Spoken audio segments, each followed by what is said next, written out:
played him. I'm unsure even how to evaluate him as a player in mid, whether things went right or wrong for him.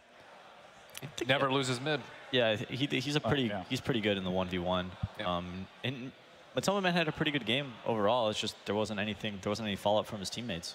I think that he just has to do is to get his Radiance, and then they take team fights with the Radiance and try to move on from that. But it just felt that they were behind from the Shaker again early on, and they didn't get any Chronos off, and the Void died, and everything just went wrong for them except the Lone Druid. I think he had quite a good game, to be honest. It was a weird synergy, though. Like Slardar with no physical damage. They had a bunch of melee heroes with the Faceless Void, so they couldn't actually like execute their lineup, even if it were to be a perfect team fight.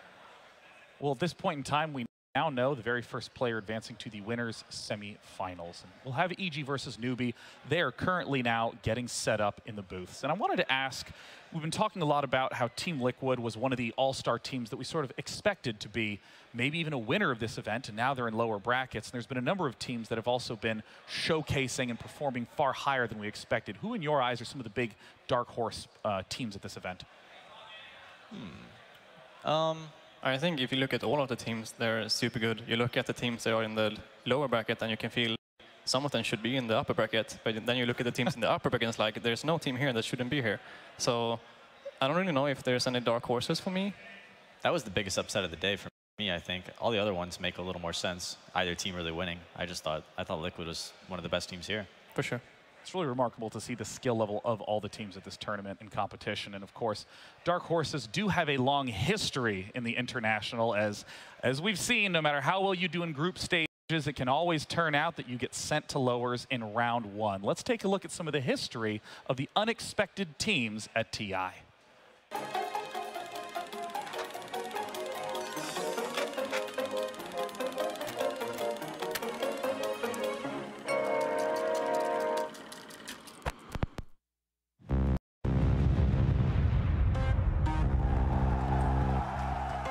The concept of Dark Horse in Dota has always been a big thing, and I think there's a lot behind it, a lot more than what people think. It's some team coming out of nowhere. People don't expect them to be there. Someone that will upset the whole tournament and that will make everyone go like, wow, these guys did something spectacular.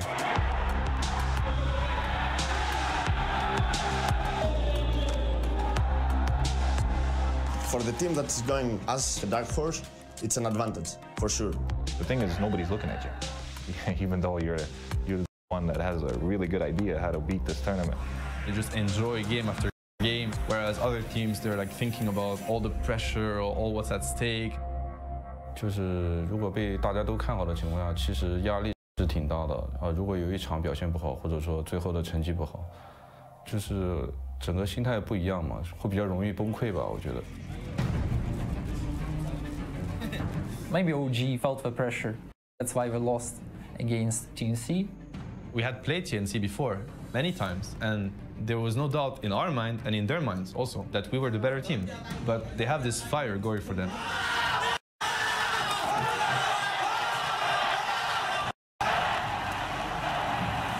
It's scary. It's really scary to play these teams because they have nothing to lose. You underestimate a team, you don't play your best just because you feel it's going to be, quote unquote, you know, a free win. But that free win is a free loss. That's what happens. 我觉得黑马队的性质就是对当前版本有自己的一套独特的打法。 I think DC's what they were doing the most at TI was really focusing on split pushing.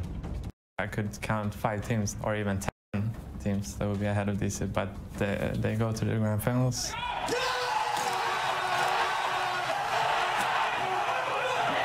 Misery, congratulations. How does it feel to take down the TI5 champs? Holy shit, dude.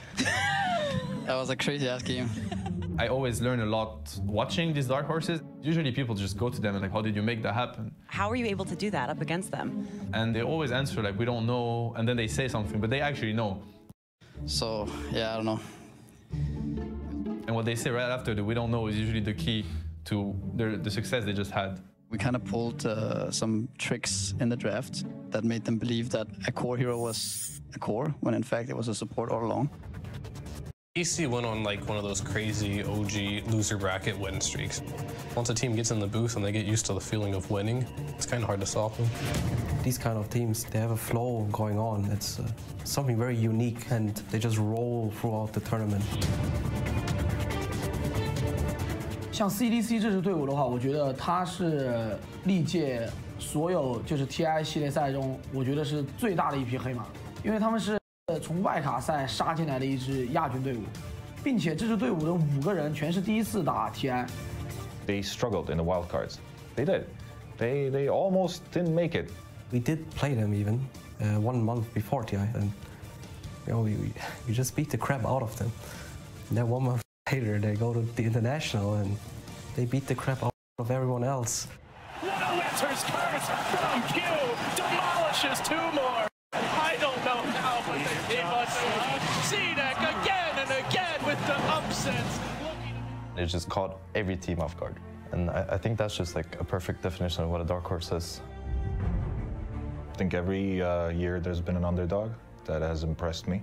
One of the really hard-working teams from the open qualifiers just seems to surprise everyone. So I don't know what team that'll be. Dark horses just play a different kind of Dota too. They teach you a lesson. They teach you 2 lessons. It's very inspiring. It's like a Cinderella story. And when you get those teams starting to beat ours, we showed everyone in the world that everyone can do it. And as you heard us say before, all 16 teams still here at the tournament are all amazing in their own right. So it's entirely possible we could see another dark horse story here at TI7. And of course, the first upset of the day, IG defeating Team Liquid. We have Casey with our winners from IG. Let's go ahead and say hi to Casey and Q. Hello. Yes, as you mentioned, we're with Q, and we have Jack helping us with the translation. We've been talking about coming into this main stage event.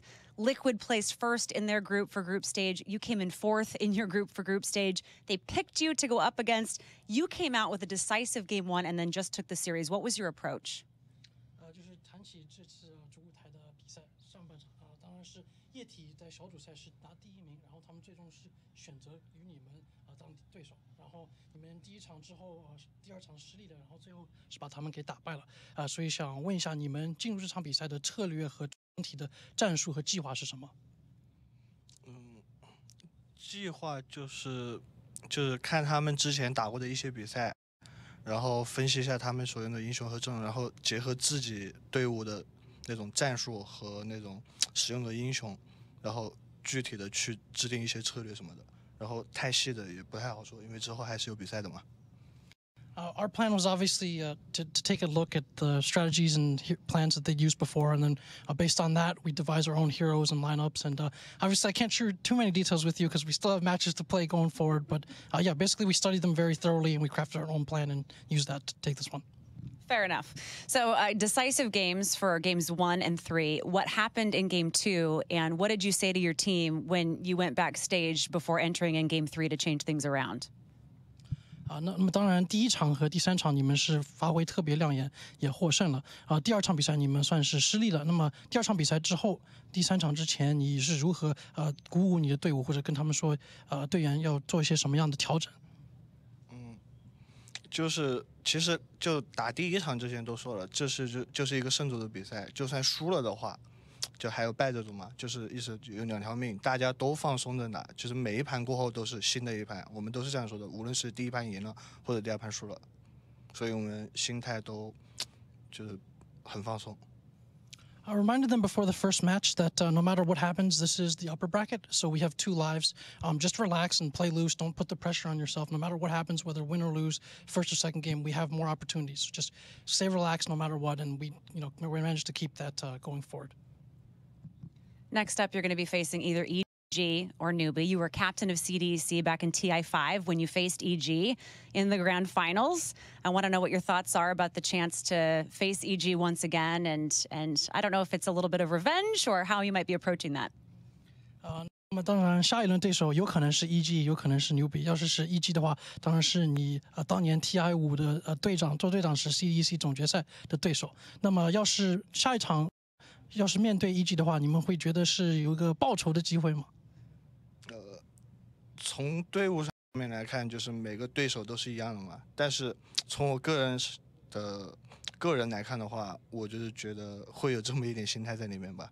毕竟就是这是一个竞技游戏嘛，所以我的那种竞技的心也是挺重的。As far as teams go, you've got to treat all your opponents the same. But personally, yeah, there's a bit of that element here. Obviously, from my own personal perspective, yeah, there is a bit of that element. You want to compete and you want to use that as kind of motivation and stoke the fires a little bit. Awesome. Jack, thank you very much. Q, thanks for taking some time with us. Congratulations, and we look forward to seeing you play again this week. Thanks so much. Sean, back to you. Thank you, Casey, and of course, thank you, Q. What an incredible first game, and of course, our second match is about to begin. It will be Newbie versus EG, and already ready to march out are the men who won TI5. It's Evil Geniuses.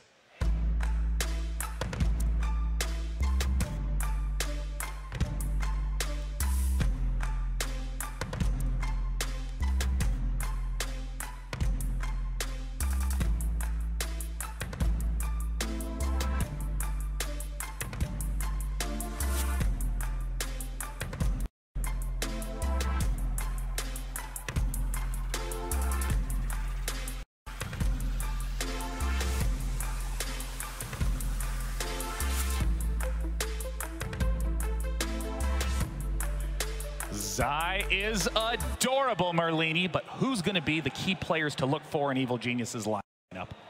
Sumail, maybe. I was admiring his name change. I think he was like complaining about it for a long time. It's like, it's Sumail without the one vowel. And he was complaining about that for a while. Of course, their big star players, Sumail, and going up against Evil Geniuses will be also former TI champions, Newbie.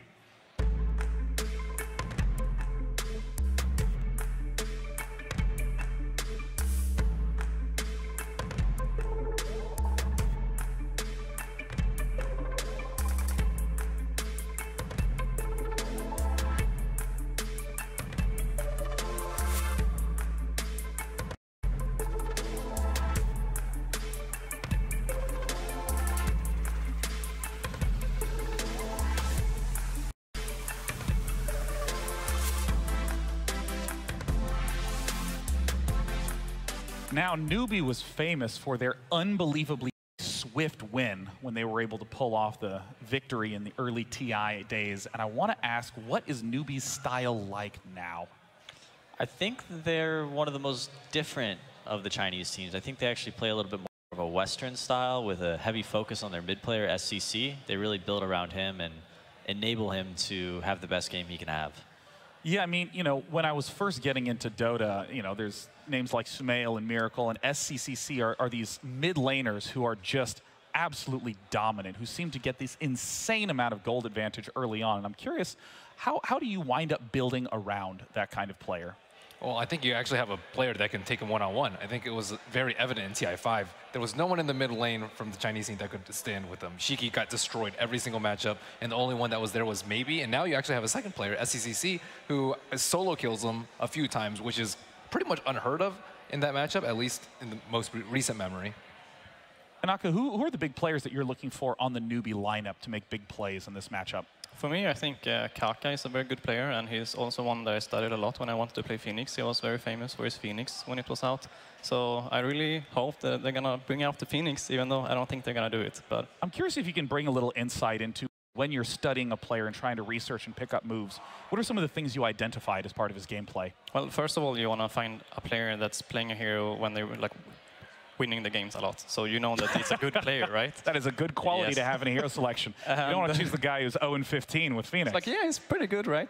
No, but then it's this like skill builds, what is going, and then to understand when he's doing that skill build and why. Because otherwise you can just see, oh, he's doing this and then he's doing that. Maybe it's so it's a lot of like thought behind that, because like Phoenix can be built in a lot of ways. You can max all of the, well, maybe not the first skill, but it was like, you can maybe choose to put two skills into it, and then you can put one into it, and you can focus on the Sunray and on the Fire Spirit. Yeah. So, well, I feel like in terms of edges, there's a number of different ways to evaluate where a team is managing to find them. There's the idea of making really huge plays. There's the idea of having small efficiencies in terms of itemization and builds. Where do you feel like the edges are for each team?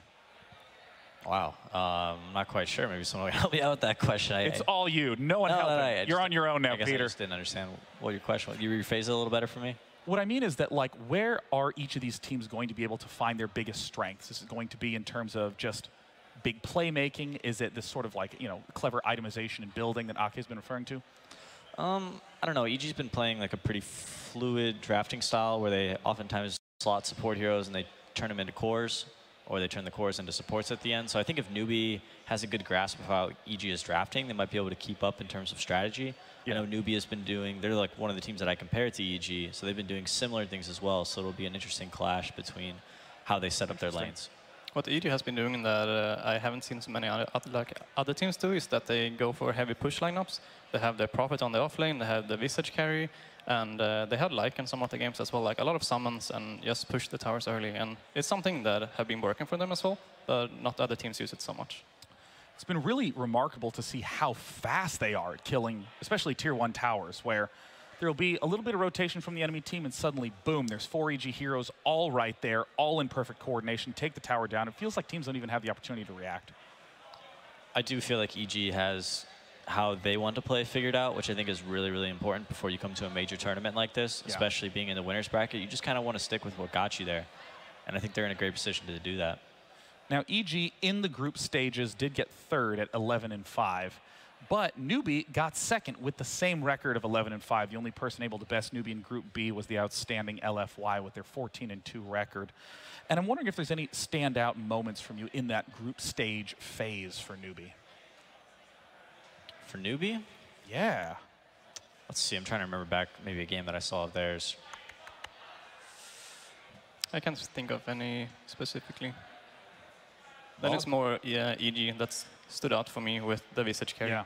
I mean, EG is definitely, I don't want to keep coming back to EG, but gosh, their drafting was so interesting to watch in every single game. I mean, the fact that Earthshaker mid for Sumail was such a common pickup, and regularly after 3 or 4 picks, it seemed like I had no idea who was going to be who. Mirana could be Universe, Mirana could be Sumail.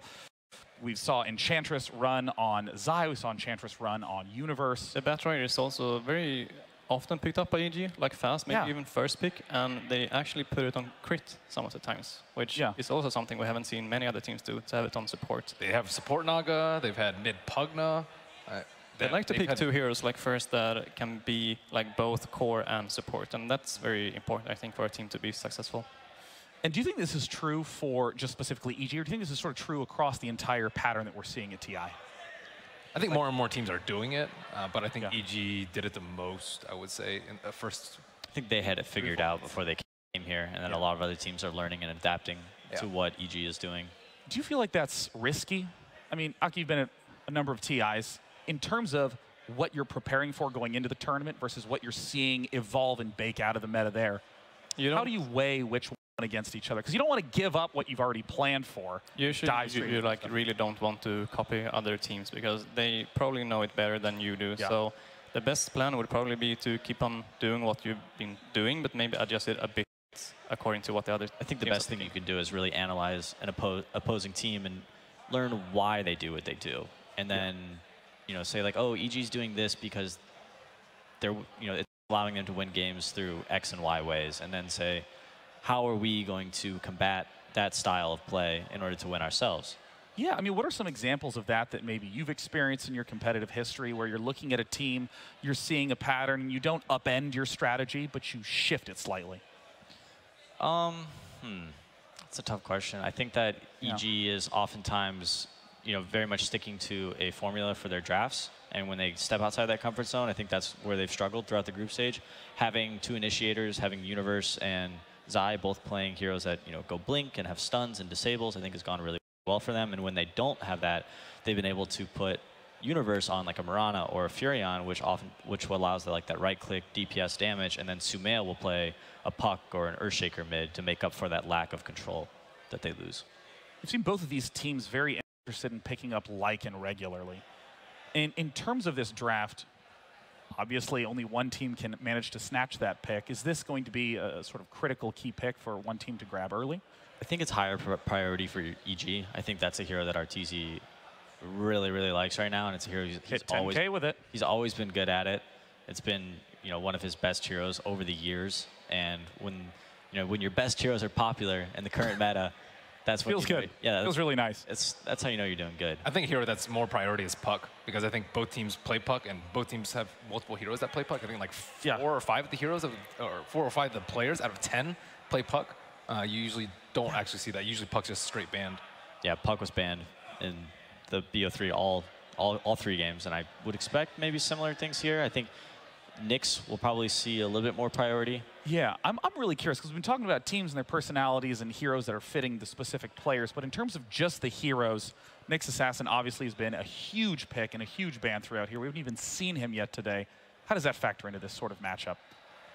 Is it the sort of thing that players you'd expect them to just continue to stick to the same format they've been doing? I don't think that last BO3 is going to have any impact on this upcoming BO3. I don't think they were watching those games and learning really anything from it. I think they probably had their plans figured out last night, hopefully, and have come in today. In theory? Yeah, in theory, they came in today with a game plan and a strategy that they're going to stick to. Nyx is also a hero that had been played a lot before, so if it actually goes through from the banning phase, the teams are going to know how to counter it and play with it. The teams are definitely aware of Nyx's presence, and they will be prepared for it. I think the mid players are a lot different in this matchup than the last matchup. We saw like Lone Druid last time, and like Alchemist. Nyx isn't like particularly good versus either of these heroes, where I think the pool of mid heroes that we'll see in this game is going to be much different. Talk to me about those pools. Who are you expecting to see in mid lane? Puck, if it's not banned, surely. Maybe a lot more Queen of Pain. I think SCC and Sumail both play a lot of Queen of Pain, even some Storm Spirit.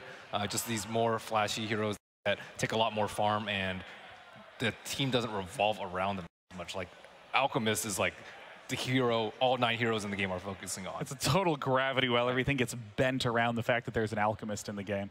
That's a hero that EG is abysmal against. They just always lose against Alchemist. And I've seen SCC play it. He was one of the Alchemist players. And Newbie's had a good year overall.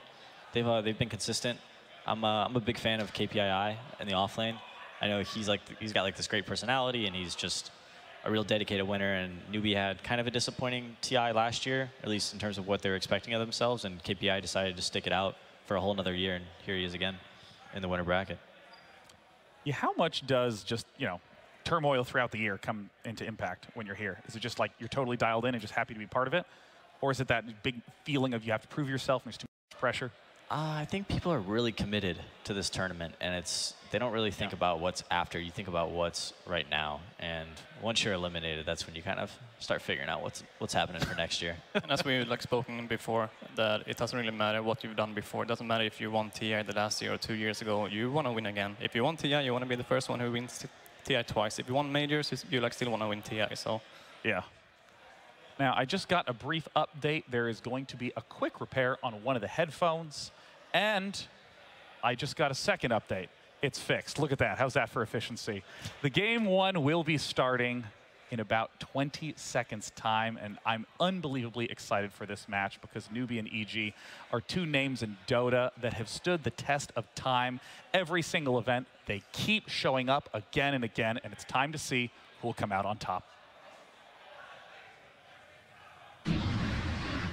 Evil Geniuses versus Newbie.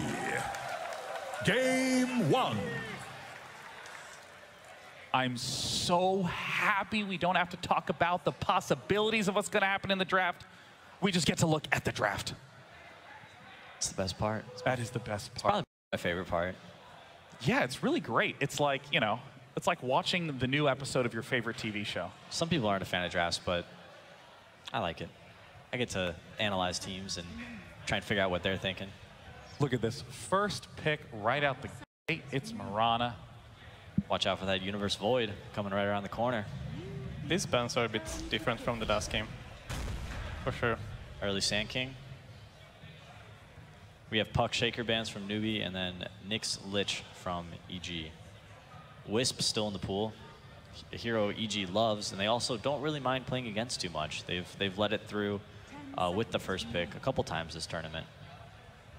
Mirana, of course, a notable pickup based on exactly what you were saying earlier, that EG likes to pick 2 characters that could be very flexible in terms of where their position is going to be. Sean, you got to call them heroes, man.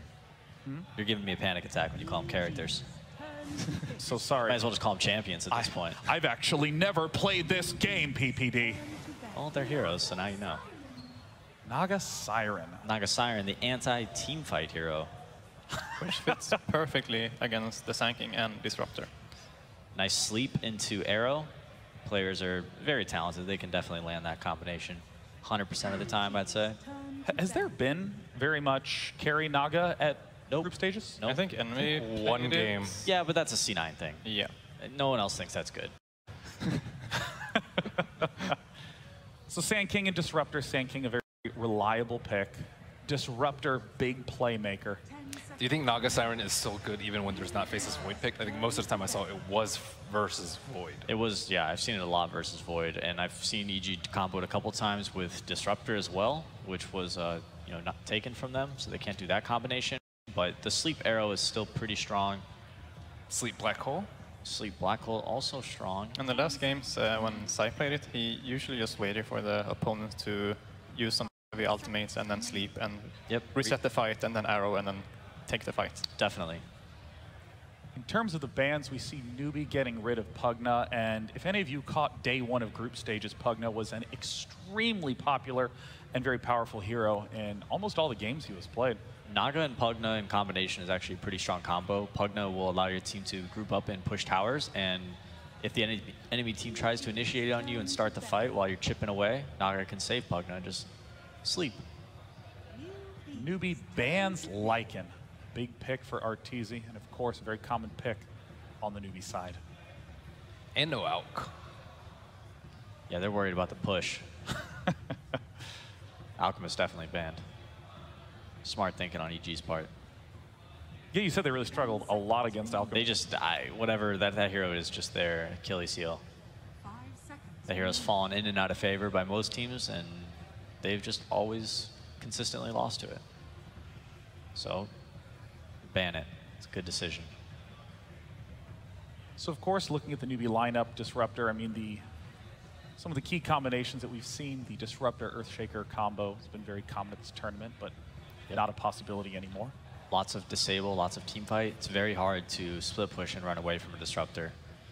Your best bet is to go into the enemy team, so EG might want to pick up a little bit more team fight to bolster their lineup.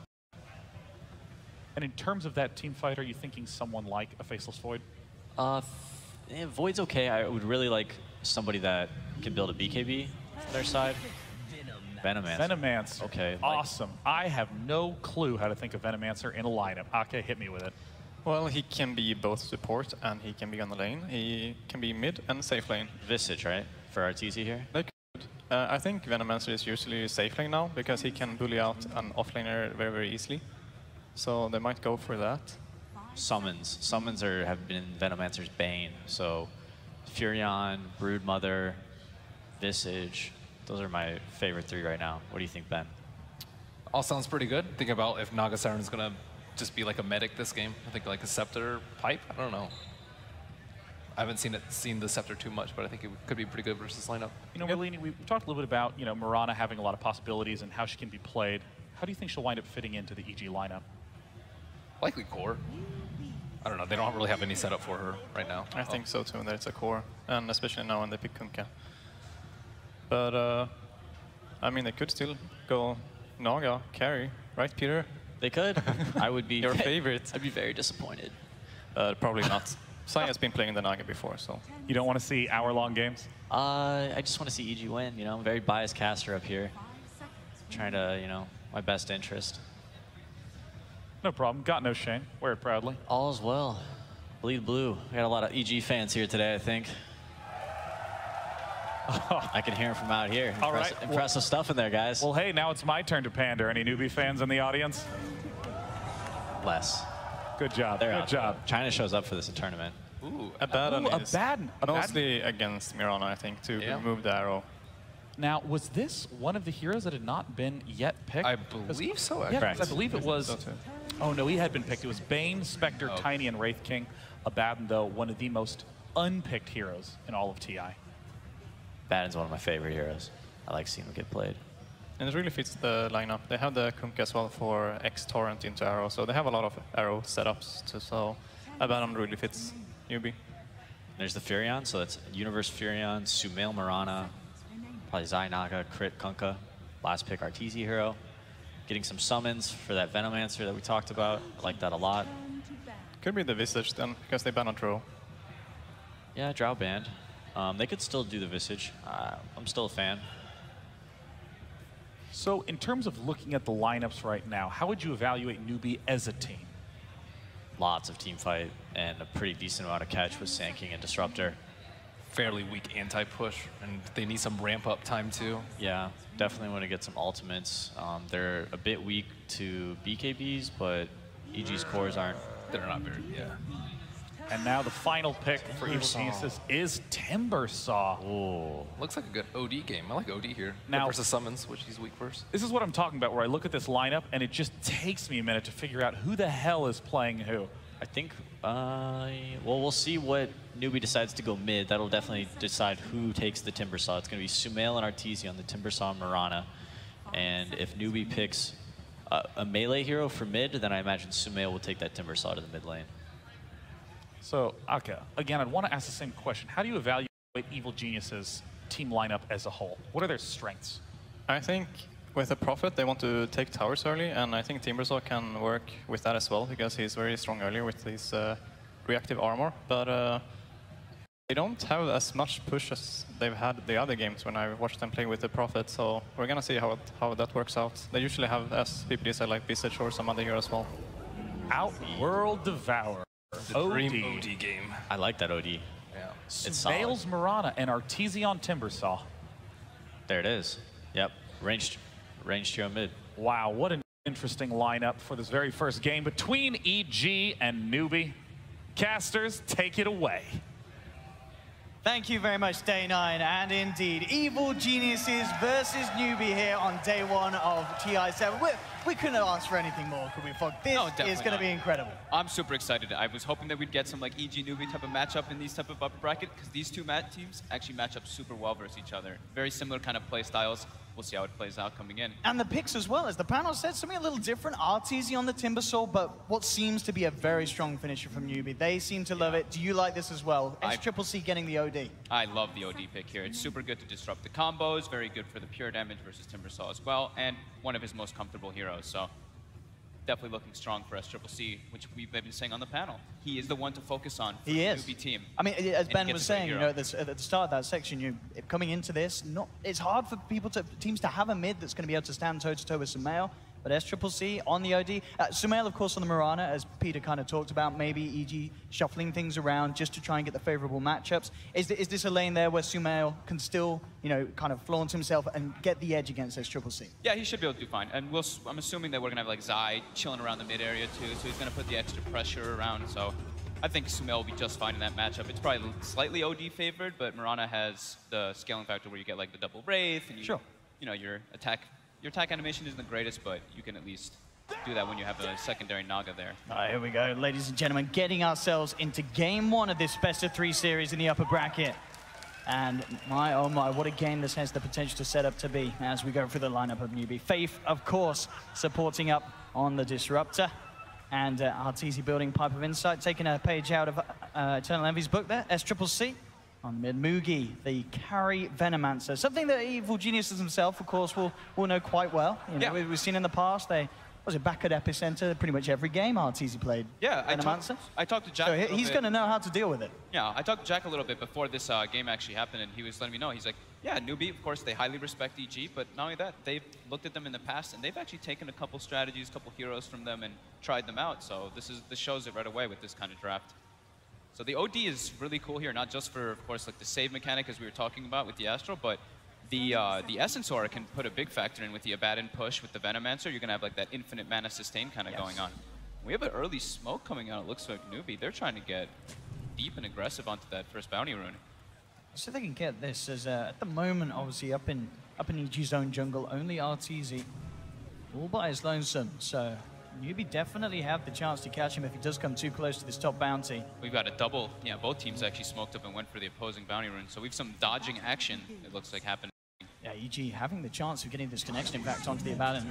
They are going to spot each other out, and we'll see if they try and make a go. KP trying to man up. between these three, quite hard to bring down the Abaddon. He will be put up by the Torrent, and in fact, he's just got the one level in the Aphotic Shield. I don't know if it's going to be enough there already. EG chasing down KP, and that will be... Oh! Tries to salve up, not quite enough. Universe takes the first blood. Don't believe he got the Stout Shield block there. He was hoping for it, of course, but yeah, nice play coming out. Beautiful Torrent. KP tried to juke it, but unable to do so. Yeah, great start for Universe, of course, down on that bottom lane. It's going to be paired up at the moment with Naga Siren, and indeed, as you mentioned, looks like EG are going to have the focus of 2 towards mid. Try and keep SCCC on his toes in this matchup against Samael's Mirana. So we didn't get to touch too much on it either. As, EG is running the dual melee supports, which we've been seeing kind of rise a bit more now, but this time around it's strange, right? Like when they've had the Naga, they've been tending to drive, have like that disruptor as the panel was mentioning. This time though, getting the Kunkka, having that big AoE kind of team fight and catch, which they were lacking. I'm pretty sure that's just why they wanted it, having that catch, which they were lacking. Bottom lane again, Zai, looking for the body blocks on KP. They will be able to burn through the first shield. But again, this dual lane, not a lane that I'm too used to seeing, really. You know, Nature's Prophet and Naga Siren, but it seems to be doing pretty well at the moment against this solo lane KP Abaddon. Arteezy is making his journey. He has walked from the top lane all the way down to bottom. He has now arrived. So he is going to be versus that Abaddon, and they're both just about level 1. So they're going to be able to trade right clicks with each other, and Universe is making the adjustment. They want to have that Timber versus Abaddon matchup. With that in mind, as KP sees it, we'll see if they themselves want to make any sort of adjustment. At mid lane, though, it's going to be the ball into the setup. They're not going to follow through on it, just looking for harassment onto Samael. Didn't quite have the Burrow Strike back up. They stacked the Burrow and the Astral there, actually, by accident. They could have put a little more harass. Not a kill, but slight little miscommunication coming out between the two of them. Bounty runes being exchanged. As we can see, this bottom lane matchup, Arteezy, as you say, on this Timber Sword, being able to heavily nuke down the Abaddon. KP only sitting on 1 CS at the moment at this bottom lane. He has not had a fun opening because of the pressure and the matchups that EG have managed to find against him on this bottom lane. Elsewhere, of course, things looking quite nice for Newbie. You have this Venomancer, and at the moment, Mugi pretty much free farm up on this top lane. Not a lot that EG can do to slow him down. He's nearly level 3. He's got the backup of his supports. It's a scary lane. Universe and Zai have to be very careful. Invis thinking. Especially with Kaka coming in, getting the 2-man Burrow Strike from Invis. Universe he's going for the TP out, but he's not going to quite make it. That'll be one. Zai will just get himself away. Mid lane, Samael and Crit at the same time, going in with the harassment. But as we're seeing, this top lane tri-lane, I mean, granted, the Sand King did have an Invis, but there's definitely kill potential here for Newbie. Oh, hey, Universe. He just finds himself a freebie. KP in the jungle. I don't know if he was trying to deny himself there. It was only to the small neutrals, but it didn't work out, and Universe was ready to go. Yeah, picking up those phase boots when he TP'd back. This is scary for KP, because now he doesn't really have a good place to go. Bottom lane is impossible for him to actually stand toe-to-toe with the Timbersaw. He can get some trade farm, but he can't harass him, really. Like, in the nature of the matchup, if it's a direct 1v1, Abaddon versus Timber right at the start, Abaddon can deal with it, because you get your passive and you're able to right-click and harass. But now the Timbersaw has an advantage, which makes it super difficult for a melee strength hero. Yeah, absolutely. Every other lane, you know, top and middle, looking to go fairly even for the time being. But yeah, that bottom lane, really a struggle for KP and Newbie. But perhaps that's the plan. Maybe they felt that always, you know, the Abaddon's lane in this draft, it was always going to be tough. He was always going to be in the lane that was going to be sacked by the team, and Newbie themselves will look to try and make up for it elsewhere on the map. I mean, he's still getting the levels, really. And as we've seen, he has died a couple of times, but you know, once he's sort of the level 4 point, he's got an extra point in the Aphotic Shield, he should feel a little safer. Yeah, just a bit safer, for sure. He's always able to shield off the Whirling Death debuff, so he can't get 2 of them stacked up on himself, but Arteezy is diving under. They've got a lot of diving potential. Is he going to go down again? He does get the deny off with the mist coil. But the pressure really being put up for KP on this bottom lane. EG are not a fan. Yeah, that secondary point in the Whirling Death. If anytime you go near the tree line, you get hit by that pure damage and the stat reduction. But yeah, he can shield it off, but it's still, yeah, that nature of the matchup is too hard when the Timbersaw is giving an advantage. He's got to still keep TPing down there, though, so he still has to be getting that experience. His job in this game, he has to be a bit farmed, so he has to watch. He had to be careful there. Came a little too close for the CS, and now there's the setup with the Astral Imprisonment coming in with the Burrow Strike. Faith there as well to join in the party. We'll get the value CS on the way down with the arrow, but that will be Samael taken out. Same time, though, up top, they realize that Mugi, he's left alone, and Evil Geniuses, as soon as they see an opportunity on top, they try and go, but Mugi, he's just a little too big. Tangos it up, walks away. As Newbie certainly making the favorable trade there. Evil Genius is trying to make something happen as soon as they realize both supports are moved mid, but they couldn't quite get that Venom. It's always the scary thing about laning versus that OD. Even though the CS is relatively close, the OD of course pulls ahead with some denies because you're Astraling the enemy and you get free last hits under it, but it's the threat. You Astral, you have to be very careful from those rotations coming in from Sanking Disruptor. And Newbie really needs to make sure that they do get those successful ganks because they're running an aggro tri-lane. So when you run this, your supports sometimes get under-leveled. You have to make sure to distribute your experience resources properly so you don't get behind. Look at this mid lane again, so much attention being put. Universe trying to see if he can find the position to TP in. He's playing around with it. Kaka's there, he's set up in He the is back. prepared to turn if Universe does commit. And Universe will actually turn his attention up towards the top lane where, for the time being, he's hanging around there with the Naga Siren. So we've actually got, it's 5 minutes, first catapult wave. KP actually pulls the lane bottom. So now Arteezy's got a full wave and a catapult going under the tower. KP has to be so He's got to, they're going to push this tower here. He can easily dive this tower, especially with the help of Universe. KP looking to be in trouble again. The shield's taken down. They will sprout him up, trying to get Arteezy in position to get the burst damage through, but as it is, The right clicks are adding up. Right clicks, he's just doing it here. KP, he's going to be going down again. The same time, though, in the mid lane, Newbie, again, with that tri-lane play, bringing in the two supports do get some ale. Nice rotations from both teams. Universe recognizing that catapult bottom. The catapult actually dies, though, so KP actually pulling them away from there, lets the catapult go down, and alleviates a lot of tower damage that would be coming out. But EG definitely communicating on all fronts. Arteezy's probably like, hey, Universe, catapult wave coming down, we can dive this, and they do it perfectly. For sure. I mean, we can see in the mid lane now, Crit is back there. It really feels like they need to put more into trying to protect Sumail. Just having some sort of torrent for counter players, as we've seen Newbie get away with this Astral Imprisonment setup twice. Bottom lane, Arteezy will take the tower.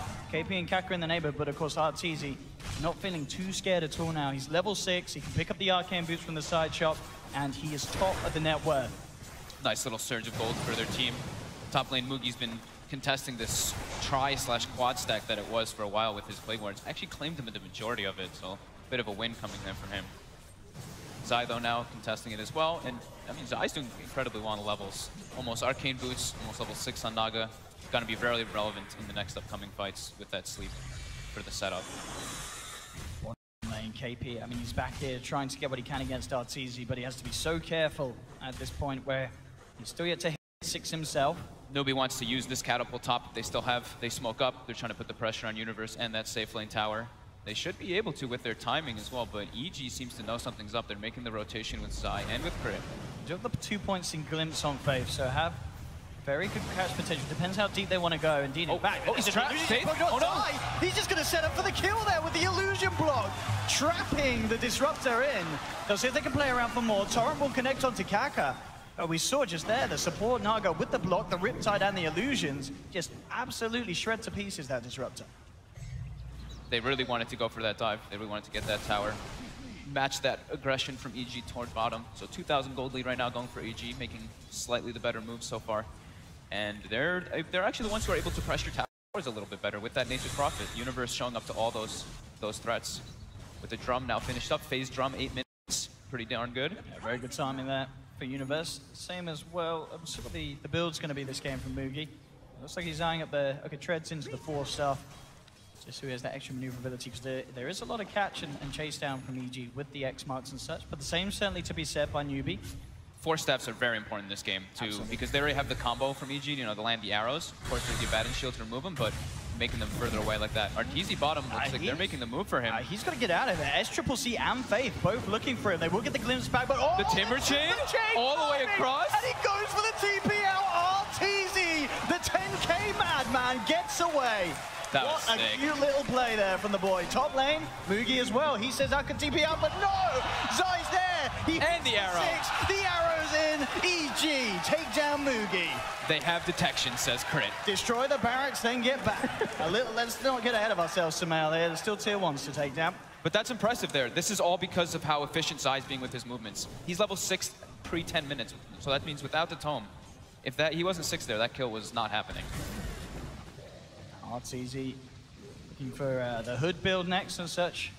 Definitely. Almost then, certainly going back for the Bloodstone afterwards. Yeah, the hood versus Sand King, Venomancer, Disruptor, it's just way too much magical damage. See if they can get a catch up top. Does have the backup. Here we go with the glimpse back. But look, the X to play. Sweet little play. Very, very strong to have the Kunkka against this disruptor. Something we've talked about in the past, but this time around it was a little bit forgotten about how powerful that X can be versus Disruptor. Absolutely, totally destroys. Excellent play. Yeah, what Newbie is trying to do then. And you know every time that they go for that glimpse play, there's going to be numerous heroes there. So essentially, you know, a large amount of time wasted for Newbie and SCCC, who was in the neighborhood looking to get involved in the kill. SCCC is like the big person they have to play around for the kills now. Venomancer, not really the greatest at going for these kills with everybody else now because of how much escape EG really does have. The Timbersaw, the Mirana, both very hard to kill heroes if they don't have that damage or that lockdown. Now they do have Disruptor 6 on Newbie, so they can respond with that Static Storm, but now EG making the move, looking for KP. KP is level 7 now, of course, so with the Max Athletic Shield and the Borrowed Time, he is quite a tricky target. That's not a great place either. There's Tower, but now with Arteezy coming in and KP overextending a bit. With him coming out this far, they definitely should have potential to bring him down twice. Here's the first setup from Crypt, brings him back into the Torrent. Borrowed Time out straight away. KP, he has got backup on the way. Fave TP's in, Athletic Shield's out again. KP should be fine. Now it's Evil Geniuses that have to be careful. Fave with the glimpse back onto Crypt, SCCC in the neighborhood as well, trying to chase this down. Can he quite close the gap for the Astral? There's going to be the Torrent to create the space. And in fact, EG jump back in. The Starstorm for Sumail. They take down KP, and they may even get more out of this as well. They walk out the Static Storm, and Evil Geniuses just turn around. They had everything going for them there. Newbie in a place where it was a awkward place, like awkward location to fight. Arteezy able to delay it long enough for the backup to arrive. Universe with the Wrath of Nature. More than enough damage coming through. And Newbie there really did feel that they had the chance to turn it. And to be fair, it did look like they did. But as you say, Evil Geniuses just turning up as a team, taking the fight, taking a tier 2 here on the bottom lane. 12 minutes 12 minutes in the tier 2. That gives them so many access points now into the Newbie jungle. And it makes it a bit awkward now. Newbie had to like park somebody bottom all the time to be able to deal with that push, because now Nature's Prophet has an avenue to be able to start chipping at that high tier 3 tower. We'll see it again. And pretty much what the call here is made to turn as soon as Arteezy gets massive amounts of damage onto KP after the Borrowed Time wears off. And as soon as you see the OD astraling himself as Newbie, you know the fight's over. Yep. He's stuck in the midst of it all. No way of getting SCCC out. And a very, very painful fight then. A little smile from Zai. It comes out just for the moment. Back to work, he says, as he gets back into the game. But 8 for 3, 5k gold lead at the moment for Evil Geniuses at this very early stage of the game. Super good opener coming out for them, opening and laning phase. Kaka now trying to find that Blink Dagger. I think if they try to make those gank attempts happen from now on, they want to have the Sanking there for that hard lockdown. Because other than that, they don't really have anything. It's just the kinetic field with the Static Storm. So they really have to be playing around the Sanking and the OD if they want to make those plays.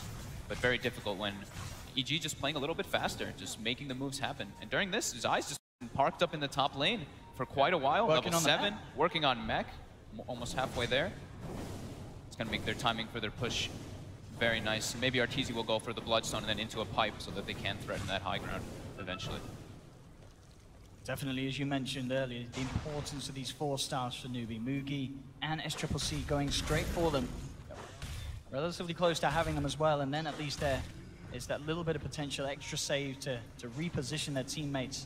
KP finishes up his Midas, so that you know, the little bit of desperation Midas trying to catch up after that hard start that he did have. So very deep wards coming out from EG, since they know they already claimed the tier 2.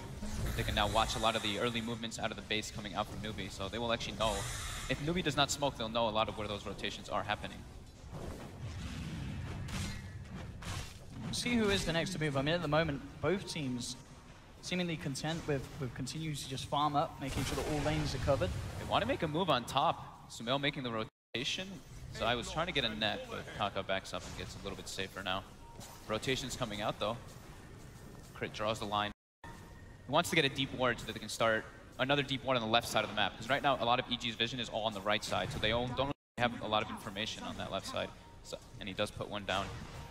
Yeah, as we can see though as well for Newbie, the vision game very nice in the sense that Mugi consistently keeps this area just scattered with plague wards. So any sort of movement like that is going to be impossible from Evil Geniuses unless they come in with the smoke.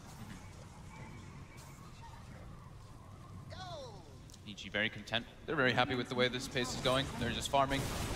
They're farming more, and they're also able to threaten towers, which Newbie's not. Does Newbie have Blink on Sand King yet? They're 400 short, so defending this tier 1 is going to be very difficult.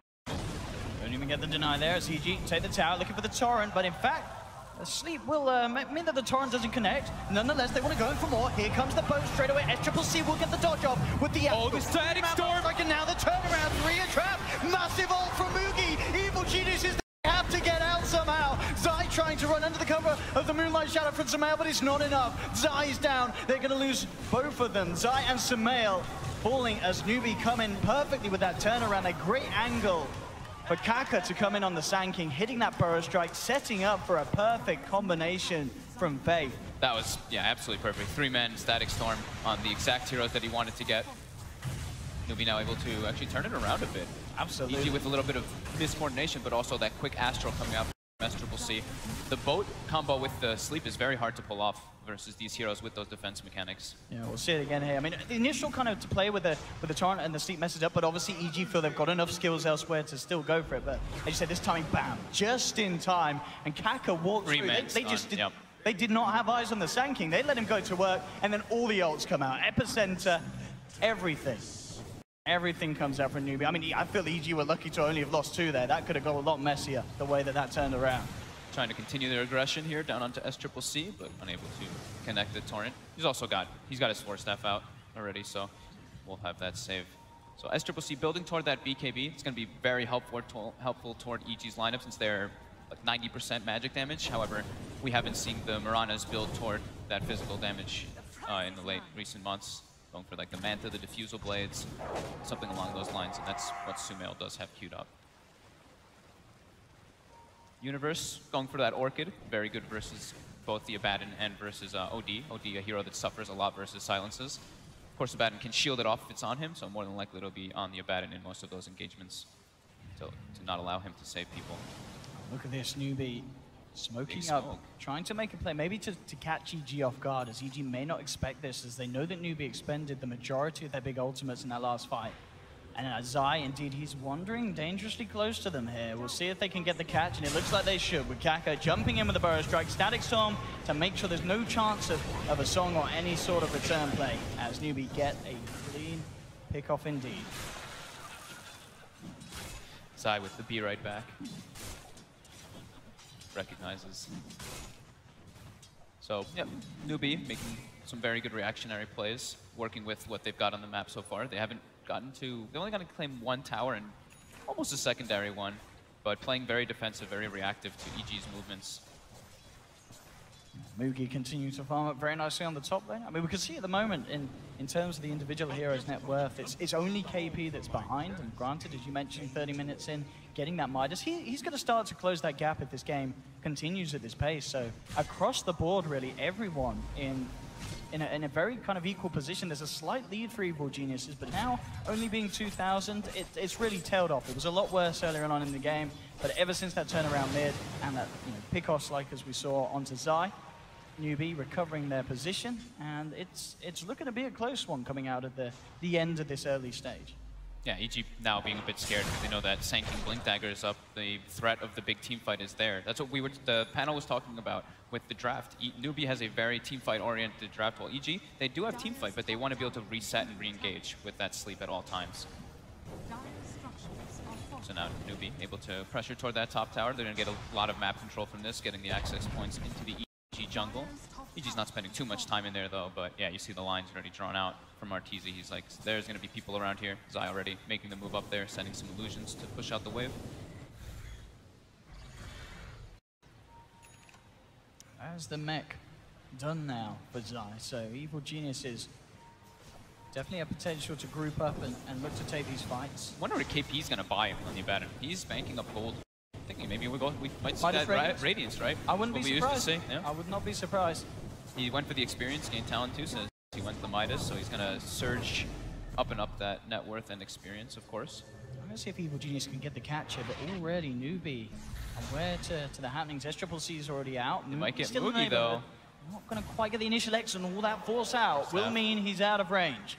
Mugi getting himself out. Zai's continuing to chase, see if he can find anything, but now with Kaka in the neighborhood, impossible for EG to go for Mugi anymore. So nice escape there from Nubi after sort of, as you say, taking the tier 1 and starting to clean out EG's jungle. This lull period for EG is actually very threatening because now it's OD. The OD is almost going to have a BKB finished up, and that's going to completely counter all of EG's threats that they have out on the table. So he's going to be super scary. The only thing they can really do is net him and kite him or sprout him, but of course he has the 4-step to kind of deal with that already.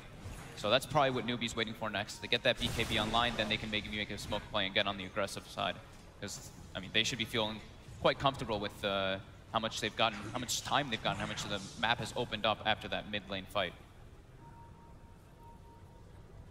I mean, KP's chilling. He's just been farming for a while. 3,000. He's on his way. He really is. You know, as I said, he's going to be up there soon with the rest of them. And yeah, he's less than 1,000 really behind Sumail and such on the Mirana. Talking about Sumail, how is he doing on his next item? So Manta Still building style, Manta. yeah, just a few hundred away. So very close to having that one done. Crit gets spotted out in the jungle. There's no way to stun him or lock him down though, so they will TP away. I mean, do you think this is an issue if you're Evil Geniuses and you are letting this sort of time pass where suddenly this Abaddon is going to pop out of the jungle and have a Radiance complete at this pace? It's definitely scary, yeah. They're acquiring, you know, they're farming all over the place too. They're not, it's not like they're falling super far behind the map, but it's the fact that this OD now has BKB and Nubi actually has such a scary group up. They don't have great objective takers, but if they can group up and just straight team fight, and if they win through that Song of the Siren, that's where it's going to be big wins for them. We now do see the Song coming out. They are on the prowl for some Nubi heroes. See if they can get Mugi. Mugi, he is going to head up to the high ground, very dangerously close to them. Sumail has the DD as well. There's the X-Mark setup. Can he get himself out of this one? Well, Universe and the silence there. There's no way he gets out. Tries to shove himself away, but the damage is too much. EG will claim the kill. SCCC is walking right up on Crit right now. He's trying to find some Four shots him. He gets it, jukes out the shard. And the damage coming in brings Sumail incredibly low. Zai has to Song to make sure there's no chance of a Sanities or so turning around. They try and go for the arrow timing, but it's off. Evil Geniuses, they mess up Zai. That mech play does keep him alive, but they turn for the bigger kill. RTZ's turned up into a bit of a static storm. They do not want to fight into this OD right now. 72 int stolen at this point. This is scary. And Zai did end up ticking down as well. 3 gone. And now Nubi start to get the push on, and it's exactly as you said. As soon as that BKB is out on the OD, SCCC, he can do what he wants in the fight. Did you see him? He just ran into 4 heroes. He did not care at all. Kaka was farming jungle as well, and he's just like, nah, I don't need you. 72 intel stolen as well. He didn't even have to drop the ultimate. Did we actually see where Kaka's epicenter was? I'm not sure. I see it's on cooldown, and I didn't really see him in the area, so I don't know what happened there. But SCCC definitely just walking up, no fear whatsoever. And yeah, look at this instacked up. 72, if they're able to take a fight, it's probably going to be out by the time they will. Yeah. If only it was level 25. But unfortunately, SCCC, even he cannot achieve that. 23 minutes in. Hey, we're talking about level 25. Of course, it's a long way away, but Nubi has some super threatening ones, be it the OD with plus duration and, of course, the Abaddon, which we've talked about is the strongest level 25 talent. And that Radiance, yeah, it's about a minute away at this pace. Wow. As he is so close to having that recipe done. This is a scary point for EG now. I think it really is. Bottom lane, Crit. He's going to hold back Kaka. Universe is there as well, but he has to be careful. I mean, Universe is playing with this, but he also knows. He'll Shadow Blade him back off. Kaka just blinks in aggressively. He knows. They do have 4 of them here on Newbie, but it looks like EG will be fine as they hide in the trees, TP themselves out of there. 9 for 9 at the moment. Zai looking to get that Greaves complete. 500 gold away, and the recipe will be out. And Faith going straight for the Agronyms this game on the Disruptor. Long ways away. For sure. His will probably not come, but it's like naturally through team fights, maybe we'll see him get a couple big kills. And that can be a way to actually deal with if the BKBs and such items come out for EG. They can just do the Astral combo into the Static Storm, one of the very strong combos we've seen in the past. Even though it's only isolates 1 target, but it can be used very effectively. There we have it. Yeah, KP with this Radiance. I mean, KP, he has kept his composure and recovered absolutely amazing. We saw in that bottom lane, he was not having fun. Consistently getting dove upon. Newbie just absolutely leaving him alone. And this is why, because they felt that they could sort of halt the game off, get to this position, and you cannot tell that this Abaddon had a tough opening. Phase Radiance, 24 minutes in, you're fine with that. Yeah, he's had a lot of freedom. He's literally been jungling for quite a long time now. Hasn't been needed to get involved into the engagements. After that mid-tier 1 fight, it's pretty much been all newbie on the up and up. Yeah, the experience as well is going at 6,000 for newbie, and the gold is just about 2,000. Yeah, so just being momentum. that little bit more efficient in comparison to Evil Geniuses across the map, whilst there's this passive state of gameplay.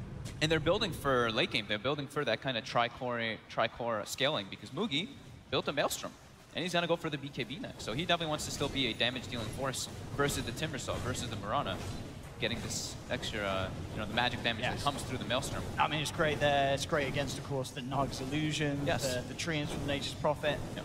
Yeah, absolutely. Perfect time to burn it. As you say, yeah, the speed that he's got it is fantastic. Top of the network, Mugi. They'll all be damage dealers. It's going to be an OD dealing damage, a Venomancer dealing high amounts of damage amongst his ultimate, which is already one of the higher ones, of course. And then Radiance Abaddon. Yeah. I mean, that's the thing. You look at EG's lineup, if you can control the Timber, sort of move out of the way of Zai's spells, who's coming in with the punch? I mean, it's going to take still a bit of time, really, before Sumail's got that much of a right click. He needs to have at least the Diffusal Blade done, and he's still working towards that. And sometimes we see versus those BKBs, what's good is those instant disables, which EG does not have in this type of game. They don't have a Blink Echo Slam. They don't have a Blink Sanking Stun. With this Moonlight, though, they will have eyes on Kaka. He's actually just going to duke it out. They can't quite catch him now. He jumps forward, looking to block them off, and that's going to allow his Triple C to come in. They will song, but that's going to mess up the boat combo. They got Sumail glimpse back already. And they've got the kill with that one. That's the big one. Sumail down for 55, and EG, I mean, it feels like they're getting sort of the jitters here on this main stage. They're making all these plays, but they're not very coherent, and Newbie, they're keeping it cool. For sure, Kaka did there.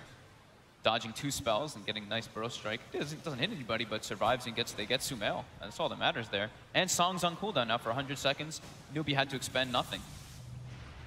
They don't have the greatest Roche lineup, but they have the team fight around the Roche, so they might just be able to go in there and force EG to do something about it. EG used everything there. All of their ultimates were expended. I mean, they probably hope that EG knows about this. This is just them dominating the game and saying, come and fight us, because they know that there's no way that EG can in the state that they're in. This is absolutely going to be a free Roshan for Newbie as they pick up the Aegis. And this is the point now where with the items and the power that Newbie have amassed, they can start thinking about trying to push down tier 2s and maybe even getting up to the high ground. And the Roche isn't even that slow because the Curse of Avernus, the Abaddon's already starting to scale so heavily that it actually accelerates it that much forward. Big gain there for Newbie now, having that Aegis. And I wonder what KP's going to build next. With that Radiance, he's got another 3,000 already in stock. My goodness. Radiance, is Octarine still the build on this Radiance Abaddon? It's pretty damn strong if that's what they want to go for, yeah, for sure. Yeah, I mean, we know that obviously he's going to have mana for days. He can spam out those spells, as you mentioned, with having that Essence Aura, the OD when they group up and push. Looks like it's going to be the Aghanim's as he picks up the point booster. That's going to be the next point of call, and I mean, that obviously brilliant as well. If they do want to try and do something about ending the game soon, it's going to be massive. Up top, we will have the side of Evil Geniuses going for the play, and they'll purse they actually burst him down before. Very nicely done. With the he's Silver got Edge. the Silver Edge, hasn't he, Universe? Silver Edge Orchid, unable to use that ultimate. Nothing from Abaddon he can do. I mean, that's the combo. And that's him down for a minute. Maybe now he'll change his item build. Maybe he'll switch up to a Lotus Orb or something along those lines. We'll see if he does make the adjustment. He did buy the point booster, but needs something to be able to remove that silence so that he can activate and trigger his ultimate through that Silver Edge. Oh, yeah. Does change it. He does change it. He changed it up, right? Manta and stuff. Going for the Manta stuff. So more of a scaling kind of item. He wants to be a damage-dealing, transitioning core rather than getting these supportive type items. So cleaning out the way. Crit, just sending the boat through. Faith hiding in the trees just in case anyone else was going to reveal themselves, but EG backing up. Not looking to stick around. That's the Diffusal Blade finally done us a bit, but it really feels like this far behind. I was going to say, this is quite a slow game from Sumail. I mean, you look at the net worth on the heroes, and this is not the position you normally expect Sumail to be in, at the bottom of all the cores on the map. They put a lot of emphasis on the True, Mirana. they did gank a few times at the start. Put free ganking on mid, and EG doesn't really have heroes that can save the Mirana that well. So yeah, Sumail's definitely struggling in this one. Newbie with that Aegis. It's all about that. Making the play now toward mid, smoked up on the 2 supports behind the OD. They're showing the Venomancer top too, so EG might not be expecting this one. I mean, Sumail, we just talked about him having a tough game. It's about to get even rougher as they trap him in the static storm. Newbie again with these big pickoffs. And at this pace, I don't know if the Sumail's even going to get the chance to catch back into this game. As Newbie consistently focusing him down, and it's absolutely working at this stage. It's so hard for Sumail to be any sort of threat at all against Newbie's lineup. It's such a smart way that they do it too. It's like they don't show many people on the map. The lanes are in a pretty decent spot. Then when he shows top, he starts like forcing the wave out a bit, and they smoke behind that mid lane with only 3 heroes, which EG just, yeah, there's no way that they can see that coming with the Venomancer showing top. Here we go, up to the high ground. Newbie ready to push in. EG, what can they do to hold this off? There's no Sumail and Mirana for 25 seconds. So KP can just afford to stand there, beat in upon it. We'll start to TP back at least the Sand King to try and clean out this bottom lane, as there's a bit of a split push coming in from Evil Geniuses. They themselves moving forward. Universe with the Treants starting to put some pressure onto the tier 3, and it looks like that's going to be enough to bring Newbie back off. Oh, Kaka just causticing all that down. Cash money.